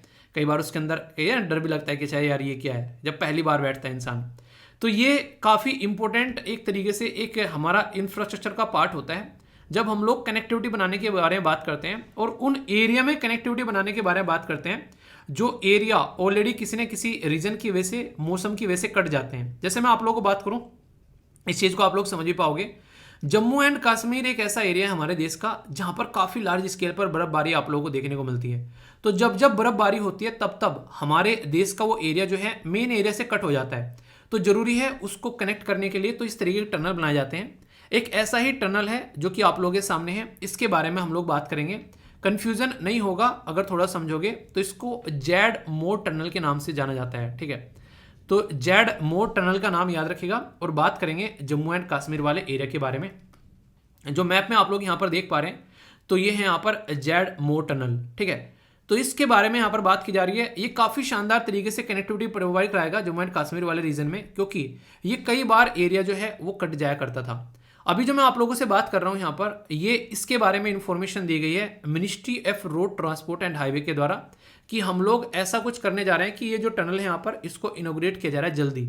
अंडर कंस्ट्रक्शन 2 लेन का टनल यहाँ पर ये जो पर्टिकुलर टनल है ये जो कनेक्ट कर रहा है यहाँ पर, तो एक तरीके से गगनगिर वाला एरिया है और इसी के साथ में सोनामार्ग देखने को मिलेगा जो श्रीनगर लेह हाईवे जम्मू एंड कश्मीर पर आप लोगों को देखने को मिलता है। तो उसकी कनेक्टिविटी बनाने की बात की जा रही है। तो यहाँ पर जो इस टनल के अंदर में लगभग फ्लो कर सकते हैं 1000 व्हीकल 1 आवर के अंदर में और 80 की स्पीड से यहाँ से निकल सकते हैं। तो ये काफ़ी एक अच्छा टनल यहाँ पर बनाया जा रहा है। तो आने वाले टाइम में बहुत फायदा यहाँ पर देखने को मिलेगा। 80 किलोमीटर पर आवर की स्पीड से यहाँ पर चल सकते हैं। इसी के साथ में ये जेड मोर टनल जो है इंश्योर करेगा, जब यहाँ पर कई बार क्या होता था सप्लाई कट हो जाती थी, ठीक है, तो यहाँ पर सोनमार्ग टाउन जम्मू एंड कश्मीर के अंदर में, तो इसको ऑल वेदर कनेक्टिविटी प्रोवाइड कराएगा, यानी कि ज़्यादा गर्मी सर्दी बर्फ बाढ़ कुछ भी आ जाए यहाँ से आसानी से निकला जा सकता है। अब स्पेशल है ये काफ़ी ज़्यादा क्योंकि स्ट्रेटेजिक इंपॉर्टेंस भी है। लगभग 14.15 जो किलोमीटर जोजिला जो टनल है वो आप लोगों को इसमें देखने को मिल रहा है। एम है इनहेंस करने के लिए मिलिट्री कैपेबिलिटी इस पर्टिकुलर एरिया में हम लोग पहुंचाए। एलओसी वाले एरिया में और एलएसीए वाले एरिया में हमारी कनेक्टिविटी बनी रहे। कई बार इसका फायदा भी उठाकर पाकिस्तान की साइड से बदतमीजी हरकतें देखने को मिलती हैं। तो अगर हम लोग कनेक्टिविटी बना पाएंगे, ऐसे कोई टनल बना पाएंगे, तो अपनी आर्मी को भी फटाफट उस एरिया में हम लोग उतार पाएंगे और अपने एरिया को हम लोग सिक्योर कर पाएंगे। तो ये टनल आम जनता के लिए तो फायदेमंद होते ही होते हैं। ये खासकर अगर बात करें हमारी आर्मी और सिक्योरिटी देश के लिए भी काफ़ी ज़्यादा इंपॉर्टेंस अपनी रखते हैं। पहाड़ को काटकर ये टनल बनाए जाते हैं ताकि आसानी से उसके अंदर आया जा सके। और कई बार यहाँ पर आप लोगों को देखने को मिलता है ऑल्टरनेटिव टनल साइड में बना दिया जाता है ताकि कुछ दिक्कत होने लगे तो निकलकर बाहर भी यहाँ से आ जा सके। तो पैरेलल एस्केप टनल भी यहाँ पर आप लोगों को कई बार देखने को मिलता है ताकि दिक्कतें न रखें, कल को अगर कोई ऐसा कोई प्रॉब्लम बन जाए तो यहाँ से निकल कर आ सके, ठीक है। तो इसके चलते आप लोग यहाँ पर समझ सकते हैं। तो टेरल ये बेसिकली पर्पज ये कि ऑल वेदर कनेक्टिविटी यहाँ पर बनी रहे, ठीक है। तो बेसिक सी चीज़ है, कन्फ्यूजन नहीं होना चाहिए कहाँ पर है, किस लिए बनाया जा रहा है, क्यों बनाया जा रहा है, किस एरिया में। तो ये कई बार क्वेश्चन आप लोगों से पूछे जाते हैं, ठीक है। बेसिक क्वेश्चन था। 2 ऑप्शन आप लोगों को मैं दूं, एक में है खीर और दूसरे में हलवा। तो क्या खाना पसंद करेंगे, खीर या फिर हलवा, ठीक है। हलवे में भी मस्त मस्त मतलब किशमिश छुहारे काजू सब गुले में, ऐसे ही खीर में है, ठीक है। तो चूज़ कर लेना है। टॉपिक क्या है, ये है यहाँ पर खीर भवानी मेले के बारे में। लगभग 4500 कश्मीरी पंडित जो हैं वो यहाँ पर इसको सेलिब्रेट के लिए आगे बढ़ रहे हैं। तो इसके चलते यहाँ पर ये न्यूज़ में है। देखो खासकर ऐसे एरिया में जहाँ पर नॉर्मली चीज़ें सेलिब्रेट नहीं की जाती हैं, वहाँ पर अगर सेलिब्रेट होने लगे फेस्टिवल्स वगैरह तो ये समझो कि बहुत ही अच्छा ड्यूरेशन चल रहा है, खासकर एक सही डायरेक्शन में चीज़ें चल रही हैं। सबसे पहले लोकेशन देखो आप लोग, जम्मू एंड कश्मीर के अंदर में आप लोगों को ये पर्टिकुलर एरिया देखने को मिलेगा, ठीक है, जिसका नाम है यहाँ पर बेसिकली गंदरबल। तो यहाँ पर ये पर्टिकुलर जो मंदिर आप लोगों को यहाँ पर देखने को मिलेगा जहाँ पर ये फेस्टिवल सेलिब्रेट किया जाता है, ठीक है। तो कोई डाउट इसको लेकर नहीं होना चाहिए। और ये माता खीर भवानी के लिए डेडिकेटेड है यहाँ पर जो पर्टिकुलर टेम्पल है जम्मू के अंदर में, ठीक है। अभी यहाँ पर अगर बात करें तो कई सारे जो यहाँ पर अटैक होते जो नॉर्मल कम्युनिटी के ऊपर, खासकर जो माइनॉरिटी हैं, तो उसकी वजह से कई सारी दिक्कतें देखने को मिली और यहाँ पर लोगों ने पार्टिसिपेट करना बंद कर दिया। पर 2019 में फिर से यहाँ पर आर्टिकल 3 जो यहाँ पर 70 को एक तरीके चेंज किया गया, तो सारी चीज़ें जो हैं फिर से नॉर्मल होती यहाँ पर नजर आई। पर लेकिन उस टाइम पर लोग डरते थे, पता नहीं कौन किसका गला काट कर किसको गोली मारकर चला जाए। माता खीर भवानी जो है उसको डेडिकेटेड ये मंदिर है यहाँ पर एक तरीके से, जिसमें मदर रंगनव्या, ठीक है, तो मदर जो है यहाँ पर बेसिकली रंगनव्या देवी जो है एक तरीके से उनके लिए ये एक लोगों की श्रद्धा आप लोग बोल सकते हैं। ये पर्टिकुलर जून से लेके जुलाई तक आप लोगों को ये एक तरीके से सेलिब्रेट करता हुआ नजर आता है, ठीक है, जिसको जेस्ट बोलते हैं। जैसे नहीं आप लोगों ने सुना होगा साड़ भादवा मंगशिर कात्तक पोहो असोज, ये वाली चीज़ें, तो जो हमारे हिंदी जो कैलेंडर के मंथ होते हैं उसके हिसाब से आप लोग याद रख सकते हैं, ठीक है। तो क्वेश्चन पूछा जाए तो याद रखिएगा, डायरेक्ट क्वेश्चन आप लोगों से बन सकता है, छोटा सा टॉपिक है, ठीक है। कई सारी चीज़ें ऐसी होती हैं जो याद को एक तरह चीज़ों को रिकॉल करने के लिए यादगार चीज़ें होती हैं। कई बार आप लोगों ने देखा हो, कई बार आप लोग अपने दोस्त की निशानी रखते हैं और उसने ना ये जो छल्ला बेसिकली उसने दिया था ये पर्टिकुलर जो की रिंग जो है उसने दी थी, ठीक है, कोई पर्टिकुलर गिफ्ट दे दिया, किसी ने किताब दे दी, तो निशानी होती है एक तरीके से चीज़ों को याद रखने के लिए। तो प्राइम मिनिस्टर मोदी साहब के द्वारा 75 जो कॉइन है न्यू पार्लियामेंट के इनोग्रेट किए गए कि एक तरीके से, ताकि उसको कमेमोरेशन एक तरीके से यादगार बनाया जा सके, ठीक है। तो ये जो कॉइन इशू करने का फंडा है ये 1960s में आप लोगों को यहाँ पर देखने को मिला था, ठीक है। किसी पर्सनैलिटी के बारे में, गवर्नमेंट की कोई स्कीम्स आ गई, चीज़ों को याद रखने के लिए बहुत सारी ऐसी चीज़ें थी यहाँ पर। तो to mark the inauguration of the new parliament, prime minister Narendra Modi साहब के द्वारा रिलीज किया गया कमेमोरेटिव जो यहाँ पर कॉइन है, ठीक है। तो 75 आप लोगों को डिनोमिनेशन के देखने को मिलेंगे। तो रीज़न यही है, जैसे मैंने बताया, ये एक तरीके से कमेमोरेटिव होते हैं, यादगार होते हैं, हमारी पार्लियामेंट को ध्यान में रखते हैं यहाँ पर इसको एक तरीके से इशू किया गया है, ठीक है। तो ये काफ़ी इंपॉर्टेंट है यहाँ पर, किसी भी चीज़ को लेकर आप लोग यहाँ पर इसको देख सकते हैं। तो फर्स्ट कमेमोरेटिव कॉइन जो है वो 1964 में, तो ओनर द जवाहरलाल नेहरू जी, जब यहाँ पर उनकी डेथ हुई थी तो उसके चलते यहाँ पर ये इशू किया गया था। तो इंटरेस्टिंग और इंपॉर्टेंट क्वेश्चन पूछा जा सकता है, नॉर्मली कई सारे लोगों को नहीं पता होगा, पर लेकिन ये फैक्ट है यहाँ पर, ठीक है। तो इस तरीके से आप लोग समझ सकते हैं। तो एक इंटरेस्टिंग न्यूज़ भी होगी आप लोगों के लिए।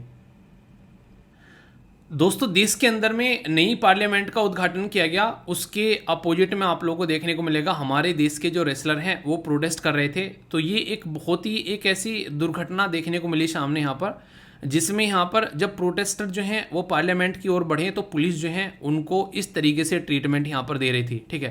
यानी कि प्रोटेस्ट साइट को जो है वो क्लियर कराया गया। ये अलग बात है कि पार्लियामेंट है यार, वहाँ पर सिक्योरिटी की बात है, पर लेकिन ये मुद्दा जितना लंबा खिंच गया, ये रियलिटी में आप लोगों को लग रहा है कि इतना लंबा ये मुद्दा खिंचने वाला था, इसके ऊपर पहले ही यहाँ पर अब तक सॉल्यूशन आना था। हमारे देश के यार वो प्लेयर जिन्होंने इंटरनेशनल लेवल पर हमारा नाम रोशन किया, सोचो, और वो किस चीज़ के लिए लड़ रहे हैं कि उनका यौन उत्पीड़न हो रहा है, उस चीज़ के लिए यहाँ पर लड़ रहे हैं।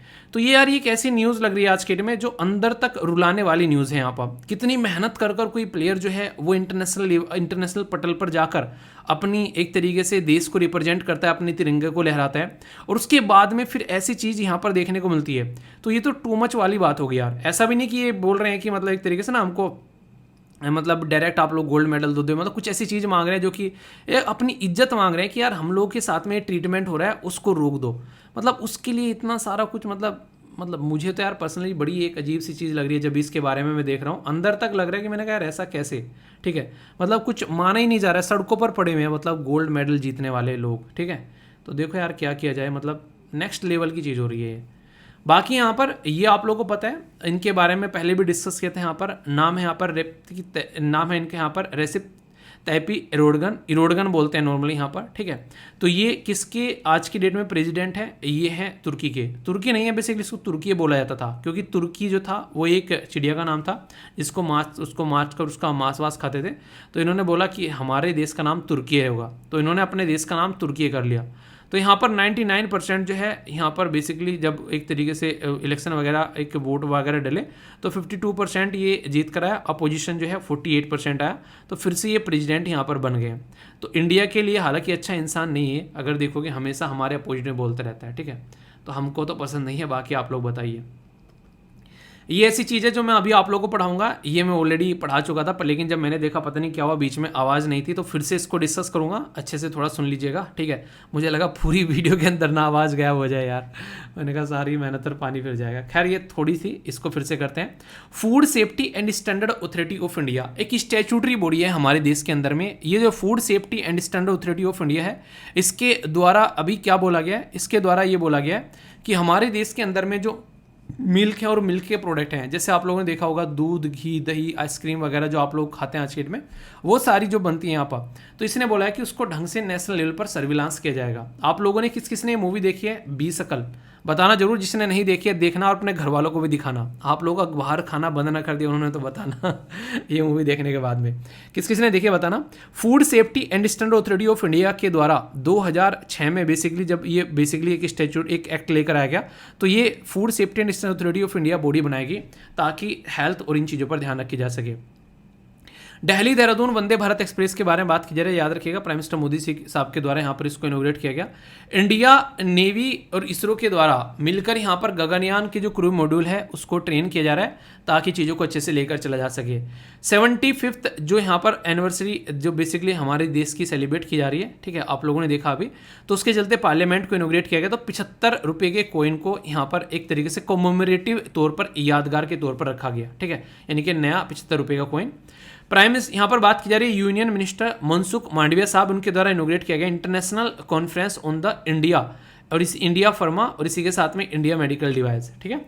नेक्स्ट यहाँ पर अगर बात करें third environment and climate sustainability जो वर्किंग ग्रुप की जो मीटिंग आप लोगों को देखने को मिली मुंबई में, तो लोकेशन आप लोगों से कई बार पूछ ली जाती है। 36,000 के करीब लोग जो हैं वो डिस्प्लेस हो गए इटली के अंदर में इस रीजन की वजह से, क्योंकि वहाँ पर फ्लड थी। तो फ्लड ऐसी चीज़ है जो आज के डेट में इंडिया नहीं इंटरनेशनल लेवल पर भी देखने को मिल रही है, वो भी तुर्की जैसी एक ऐसी जो कि यूरोपियन कंट्री है। नेक्स्ट बात की जा रही है यहाँ पर अरिंगनर, तो यहाँ पर बेसिकली यहाँ पर अरिंगनार, तो ये अरिंगनार अन्ना जूलॉजिकल पार्क आप लोगों को देखने को मिलेगा। कहाँ पर है? चेन्नई के अंदर में। देखा होगा कई सारे ऐसे पार्क वगैरह या फिर कई सारी ऐसी लोकेशन के बारे में अब की बार पूछा गया, ठीक है। चीता जो है याद रखिएगा कुनू नेशनल पार्क के अंदर में मध्य प्रदेश के अंदर में इनकी डेथ हो रही है, जिसकी वजह से यहाँ पर ये न्यूज़ में है। एक कमेटी बनाई गई है, याद रखना, डॉक्टर राजगोपाल, उन्हें ओआल तो उससे याद रख लेना, तो उसके नाम पर आप लोगों से क्वेश्चन पूछा सकता है। तो बात की जा रही है कुनू नेशनल पार्क के बारे में। तो यहाँ पर डेथ हो रही है, तो सबकी डेथ होगी तो फिर फायदा क्या रहेगा बाहर से लाने का, तो इसलिए जरूरी है इनको सेव भी करना, ठीक है। Indian institute of technology Madras के द्वारा एंटर किया गया एक पार्टनरशिप में इजराइल के साथ में। इजराइल जो है टेक्नोलॉजी में एक उम्दा कंट्री है यार, नेक्स्ट लेवल की कंट्री आप लोगों को देखने को मिलेगी। तो India Israel centre of water जो टेक्नोलॉजी के बारे में बात की जा रही है, ज्वाइंट इनिशिएटिव है ताकि जो पानी से रिलेटेड जो भी चैलेंज है उनका सोल्यूशन निकाला जा सके और कैसे टेक्नोलॉजी का इस्तेमाल कर और बेटर तरीके से आगे बढ़ते हैं, इस पर भी फोकस है यहाँ पर। BSNL जिसकी डूबती नैया थी अभी फिर से चल पड़ी है, भारत संचार निगम लिमिटेड इसको बोलते हैं। इसको यहाँ पर अभी अवार्ड दिया गया है एडवांस पर्पज जो इसको यहाँ पर अभी एक तरीके से सिग्निफिकेंस डेवलपमेंट देखने को मिला जब यहाँ पर has awarded advance purpose order, ये 1570 करोड़ का टू द टाटा कंसल्टेंसी, तो मिलकर काम करेंगे यहाँ पर। और 1 लाख के करीब 4G जो साइट्स हैं वहाँ पर ये अपने खंबे वगैरह लगाएंगे, अपने नेटवर्क वगैरह बढ़ाएंगे, ठीक है, वरना जियो ने सबकी एक तरीके से ना वाट लगा दी थी, ठीक है। टाटा कंसल्टेंसी जो है यहाँ पर ये एक लीडिंग कंपनी है हमारे देश में, TCS IT कंपनी आप लोगों को देखने को मिल रही है। गूगल क्लाउड के साथ मिलकर TCS जनरेटिव ये आर्टिफिशियल इंटेलिजेंस की बात कर रही है। बाकी प्राइम मिनिस्टर मोदी साहब के द्वारा 76 सेशन जो है वर्ल्ड हेल्थ असेंबली का जेनेवा स्विट्जरलैंड में यहाँ पर ये एक तरीके से इनोग्रेट किया गया।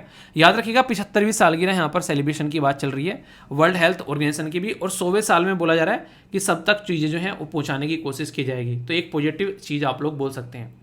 चाइना जो है वो रसिया के साथ मिलकर और अच्छे संबंध बना रहा है, यानी कि रसिया चाइना की गोद में बैठ गया है।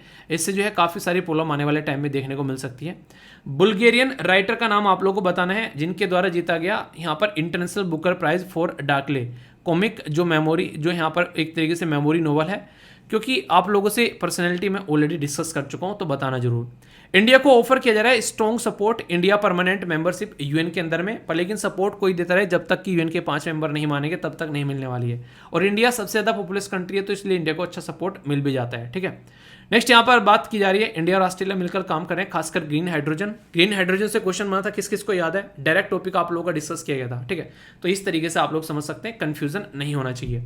आगे बात करें, यहाँ पर बात की जा रही है किसके बारे में, यहाँ पर प्रशांत किशोर और इसी के साथ में KV विश्वनाथन, ये दोनों जो है सुप्रीम कोर्ट के जज बन जाएंगे, जैसे सेंट्रल गवर्नमेंट जो है वो चीज़ों को अलाउ करती है, ठीक है।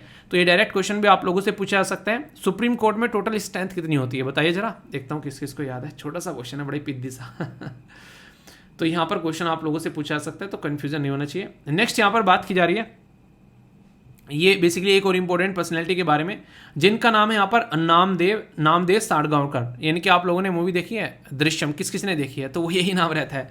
तो महाराष्ट्र के ये यहाँ पर इनको री इलेक्ट कर लिया गया ताइक्वांडो का जो बेसिकली प्रेसिडेंट है, ठीक है। ऊपर वाला भी याद रखिएगा, UT खादर है यहाँ पर बेसिकली 54 साल के पहली मुस्लिम पर्सनैलिटी बने हैं ये, जो कि कर्नाटक के स्पीकर बने हैं, वरना वहाँ पर हमेशा अलग रिलीजन से रहते थे। मुस्लिम पर्सनैलिटी पहली बार है यहाँ पर ये, ठीक है। कर्नाटक के अंदर इलेक्शन में भी कौन जीत कर आया बताना जरूर, ये आप लोगों ने देखा हो, काफ़ी हाउल्ला हुआ था उसके ऊपर, ठीक है। ये इसी के साथ में ये आप लोगों को बता दिया मैंने, ये प्रेसिडेंट बन गए। इंडियन क्रिकेट कैप्टन और फॉर्मर जो बीसीसीआई जो चीफ है सौरव गांगुली साहब, उनको त्रिपुरा का ब्रांड एम्बेसडर बना दिया है। ठीक है, त्रिपुरा है कहाँ पर, अगर मैप में आप लोग देखेंगे, देखता हूँ कौन कौन बताता है सही लोकेशन कहाँ पर है त्रिपुरा की। ठीक है, एग्जैक्टली सही बताना है। ठीक है, आगे चलते हैं। यहाँ पर ये क्वेश्चन है आप लोगों के सामने, बात की जा रही है यहाँ पर दाव की लैंड पोर्ट के बारे में। तो इनोग्रेट किया गया इंडिया और कौन से देश के बीच में। ठीक है, बांग्लादेश, म्यांमार, भूटान या फिर नेपाल, बताना जरूर। और लोकेशन बेस्ड क्वेश्चन आप लोगों के बड़ी जल्दी पूछे जा रहे हैं। Agriculture and market information system, answer आप लोगों को दिख ही जाएंगे हालांकि, पर एक्सप्लेन करेंगे तो फिर से देख लेंगे। ठीक है, अटेम्प्ट करते रहिए आप लोग। ठीक है, नेक्स्ट यहाँ पर बात की जा रही है विच इंडियन नेवल शिप जो है वो डीकमीशन किया गया 36 ईयर ऑफ द सर्विस के बाद में। तो ये आप लोगों का है मगर। ठीक है, हल्का सा आंसर देखेंगे एक्सप्लेनेशन के साथ में और अच्छे से देख लेंगे। नेक्स्ट यहाँ पर मशीन कैन सी 2023 समिट कहाँ पर ही, किसके द्वारा होस्ट की गई, तो ये आप लोगों को बताना है। ठीक है, बाकी सी सेट का बड़ा ही प्यारा सा क्वेश्चन है, तो अच्छे से इसको अटेम्प्ट करो, फिर आंसर आप लोगों को बता दिया जाएगा। क्वेश्चन आप लोगों से पूछा है तो आप लोग कंफ्यूजन यहाँ पर नहीं होना चाहिए। ठीक है, नेक्स्ट बात की जाए यहाँ पर सुचिंद्रम थेरूर, ये है बेसिकली वम्बनूर वेटलैंड। तो ये कहाँ पर देखने को मिल रहा है, ये तमिलनाडु के अंदर में आप लोगों को यहाँ पर देखने को मिल रहा है। और इंपॉर्टेंट क्या है, 22वें नंबर की ये रामसर साइड भी है, तो एक रामसर साइड भी आप लोग यहाँ पर कवर की जा रही है। और जो एशियन फ्लाईवे मैंने आप लोगों से डिस्कस किया था वो भी यहाँ पर कनेक्टेड आप लोगों को नजर आएगा। तो कोई भी इसको लेकर डाउट नहीं मन में होना चाहिए। ठीक है, बाकी यहाँ पर सारी चीज़ें आप लोगों को एक्सप्लेन की गई है, तो अगर कोई दिक्कत होगी तो बताना जरूर, इनको एक बार देखना। क्वेश्चन के आंसर देख लेते हैं, जरूरी है। जो पहला क्वेश्चन है यहाँ पर, इसका आंसर आप लोगों को बांग्लादेश देखने को मिलेगा, इसके बारे में याद रखते हैं। तो बांग्लादेश सही आंसर होंगे। यहाँ पर आप लोग देखते हैं इंडिया और बांग्लादेश के, और बांग्लादेश से मेघालय मतलब हमारे देश के अंदर मेघालय बांग्लादेश के साथ में कनेक्टेड कर रहा है। मेघालय की कैपिटल शिलोंग आप लोगों को देखने को मिलेगी। मेघालय जो है वो इंडिया और बांग्लादेश के बीच में बेसिकली एक सैंडविच है, एक ऐसा राज्य आप लोगों को देखने को मिलेगा जो कि अकेले राज्य को टच करता है, हमारे देश मतलब अकेले इंटरनेशनल बाउंड्री को टच करता है। ठीक है, ये समझ सकते हैं यहाँ पर। नेक्स्ट क्वेश्चन है एग्रीकल्चर एंड मार्केट जो इन्फॉर्मेशन सिस्टम है, तो फूड एंड एग्रीकल्चर ऑर्गेनाइजेशन जो इस फील्ड में काम कर रही है, इसके द्वारा यहाँ पर फूड एंड एग्रीकल्चर ऑर्गेनाइजेशन के द्वारा सेटअप किया गया यहाँ पर agriculture and marketing information system AMS। तो ये क्वेश्चन आप लोगों से पूछा है तो याद रख सकते हैं आप लोग। ठीक है, नेक्स्ट क्वेश्चन एग्रीकल्चर, बात की जा रही है इंडियन नेवल शिप के बारे में, डीकमीशन किया गया 36 साल के बाद में। तो ये है मगर, INS मगरमच्छ। ठीक है, उसके नाम से याद रख लेना। बाकी यहाँ पर जो basically garden reach ship building जो है उसके द्वारा इंजीनियर्स कोलकाता के द्वारा ये बनाया गया था, तो इसी के चलते यहाँ पर ये न्यूज़ में भी है। ठीक है, नेक्स्ट यहाँ पर मशीन कैन सी, तो ये तो जरूरी है भाई साहब, मशीन तो सी कर ही सकती हैं। तो UAE जो है वो मिलकर यहाँ पर काम कर रहा है, तो ये अच्छी बात है। यहाँ पर आने वाले टाइम में और डेवलपमेंट आप लोग इस फील्ड में देखने को मिलेंगे। बाकी रीजनिंग का आंसर क्या है, तो ये आप लोग को बताना है, देखता हूँ कौन सी आंसर देता है, बताएगा जरूर। आंसर इसका A देखने को मिलेगा। ठीक है, यहाँ पर आप लोग देखते हैं, कोई भी डाउट नहीं होना चाहिए। आइए आप लोगों को अंग्रेजी के कुछ शब्द सिखाता हूँ, आप लोगों को अंग्रेज बनाता हूँ। अंग्रेज नहीं, इंडियन ही रहना है। ठीक है, बस अंग्रेजी सीखनी है। ठीक है, पहला यहाँ पर बंगल, ये है गड़बड़ करना एक तरीके से किसी चीज़ में, इन तरीके से ना सही तरीके से ना होना, जैसा सही सोच रहे थे तो ये एक तरीके से गड़बड़ कर देने वाली बात होती है। ठीक है, तो इस तरीके से आप लोगों ने कई बार सुना भी होगा, इस तरीके जो वर्ड यूज़ किए जाते हैं न्यूज़पेपर के अंदर भी। नेक्स्ट शब्द आप लोगों के सामने है यहाँ पर कॉन्स्टिनेशन, यानी कि बेचैनी, कहीं के पैनिक में रहते हैं, टेंशन में रहते हैं, सामने वाला बिल्कुल शांत पड़ा हुआ है, तुम पैनिक में रह लो। ठीक है, लेविटेशन कुछ एक तरीके से आप लोगों को देखने को मिलेगा। नॉर्मल जो पोर्शन होता है आप लोगों ने कई बार लेविटेशन जो यूज़ किया जाता है, एक पर्टिकुलर जो ट्रेन रहती है उनको थोड़ा सा ऊपर उठकर जो चलती है, तो लेविटेशन फोर्स आप लोगों को यहाँ पर देखने को मिलता है। ये एक तरीके से एलिवेशन ही बोल सकते हैं, थोड़ा सा ऊपर उठा हुआ उत्थान बोला जा रहा है वैसे यहाँ पर। ठीक है, तो ये शब्द तो आप लोगों ने कई बार सुना ही होगा लेविटेशन के बारे में, तो इसको लेकर तो कोई डाउट कम से कम नहीं होना चाहिए। ठीक है, जिसको होगा बताना। नेक्स्ट शब्द है यहाँ पर, ये है रेविनेस, ये है भूख, किसी चीज़ की इच्छा रखना एक तरीके से, या फिर कोई भूखा इंसान जो होता है उसको भी आप लोग बोल सकते हैं। तो यहाँ पर हंगर की बात मेनली यहाँ पर की जा रही है। ठीक है, नेक्स्ट यहाँ पर स्करी, यानी कि भागना, यानी कि एक तरीके से किसी चीज़ से भागना भी आप लोग बोल सकते हैं, या फिर किसी चीज़ को जल्दी जल्दी करने वाली बात यहाँ पर रहती है। ठीक है, फटाफट चीज़ों को निपटा दो, जैसे आप लोग पढ़ते हो फटाफट, उसी तरीके से। ठीक है, तो कैसा लगा ये आज का डिस्कशन। बाकी क्लास जो होंगी यहाँ पर आप लोगों की ईपीएफओ की भी और इसी के साथ में सीडीएस की भी, उसके ऊपर एप्लीकेशन के ऊपर, तो टाइम से जरूर पहुंचेगा, अच्छे से आप लोग उसको एंजॉय कर सकते हैं। कोई भी डाउट, कोई भी समस्या, कोई भी परेशानी हो तो बताना, उसको भी दूर किया जाएगा। ठीक है, लाइव क्लासेस देखने को मिलेंगी जो सीडीएस वाले बैच में। ठीक है, इसी तरीके से फिर यूपीएससी क्लासेस चलेंगे, जो यूपीएससी के बैच में कनेक्ट होना चाहता है और वो एपीएफसी के बैच में है तो ज़्यादा पैसे पे करने की जरूरत नहीं है, बस वीर जो कूपन कोड आप लोग यूज़ कर लेना, आप लोगों का सारा एपीएफसी वाला पैसा जो है वो यूपीएससी वाले में ट्रांसफर कर दी जाएगा। ठीक है, तो इसको लेकर, और अगर सीडीएस भी आप लोग ज्वाइन करना चाहते हैं तो वहाँ पर भी ऐसी है, ओनली 1500 पे करने आप लोगों को, तुरंत जो है सारा का सारा जो है एपीएफसी वाला पैटर्न जो है वो सीडीएस में आप लोगों को नजर आने लगे। ठीक है, तो ये थी कुछ बातें। बाकी क्लास के लिए टाइम पर पहुंच जाना, शेड्यूल सारे आप लोगों के साथ में शेयर कर ही दिए जाते हैं टेलीग्राम के ऊपर। तो नेक्स्ट लेक्चर मिलता हो, तब तक उन्हें ध्यान रखिए, बड़ों को नमस्ते, छोटों को प्यार, छोटी सी लाइफ एंजॉय करा। मिलता नेक्स्ट वीडियो में, तब तक के लिए जय हिंद।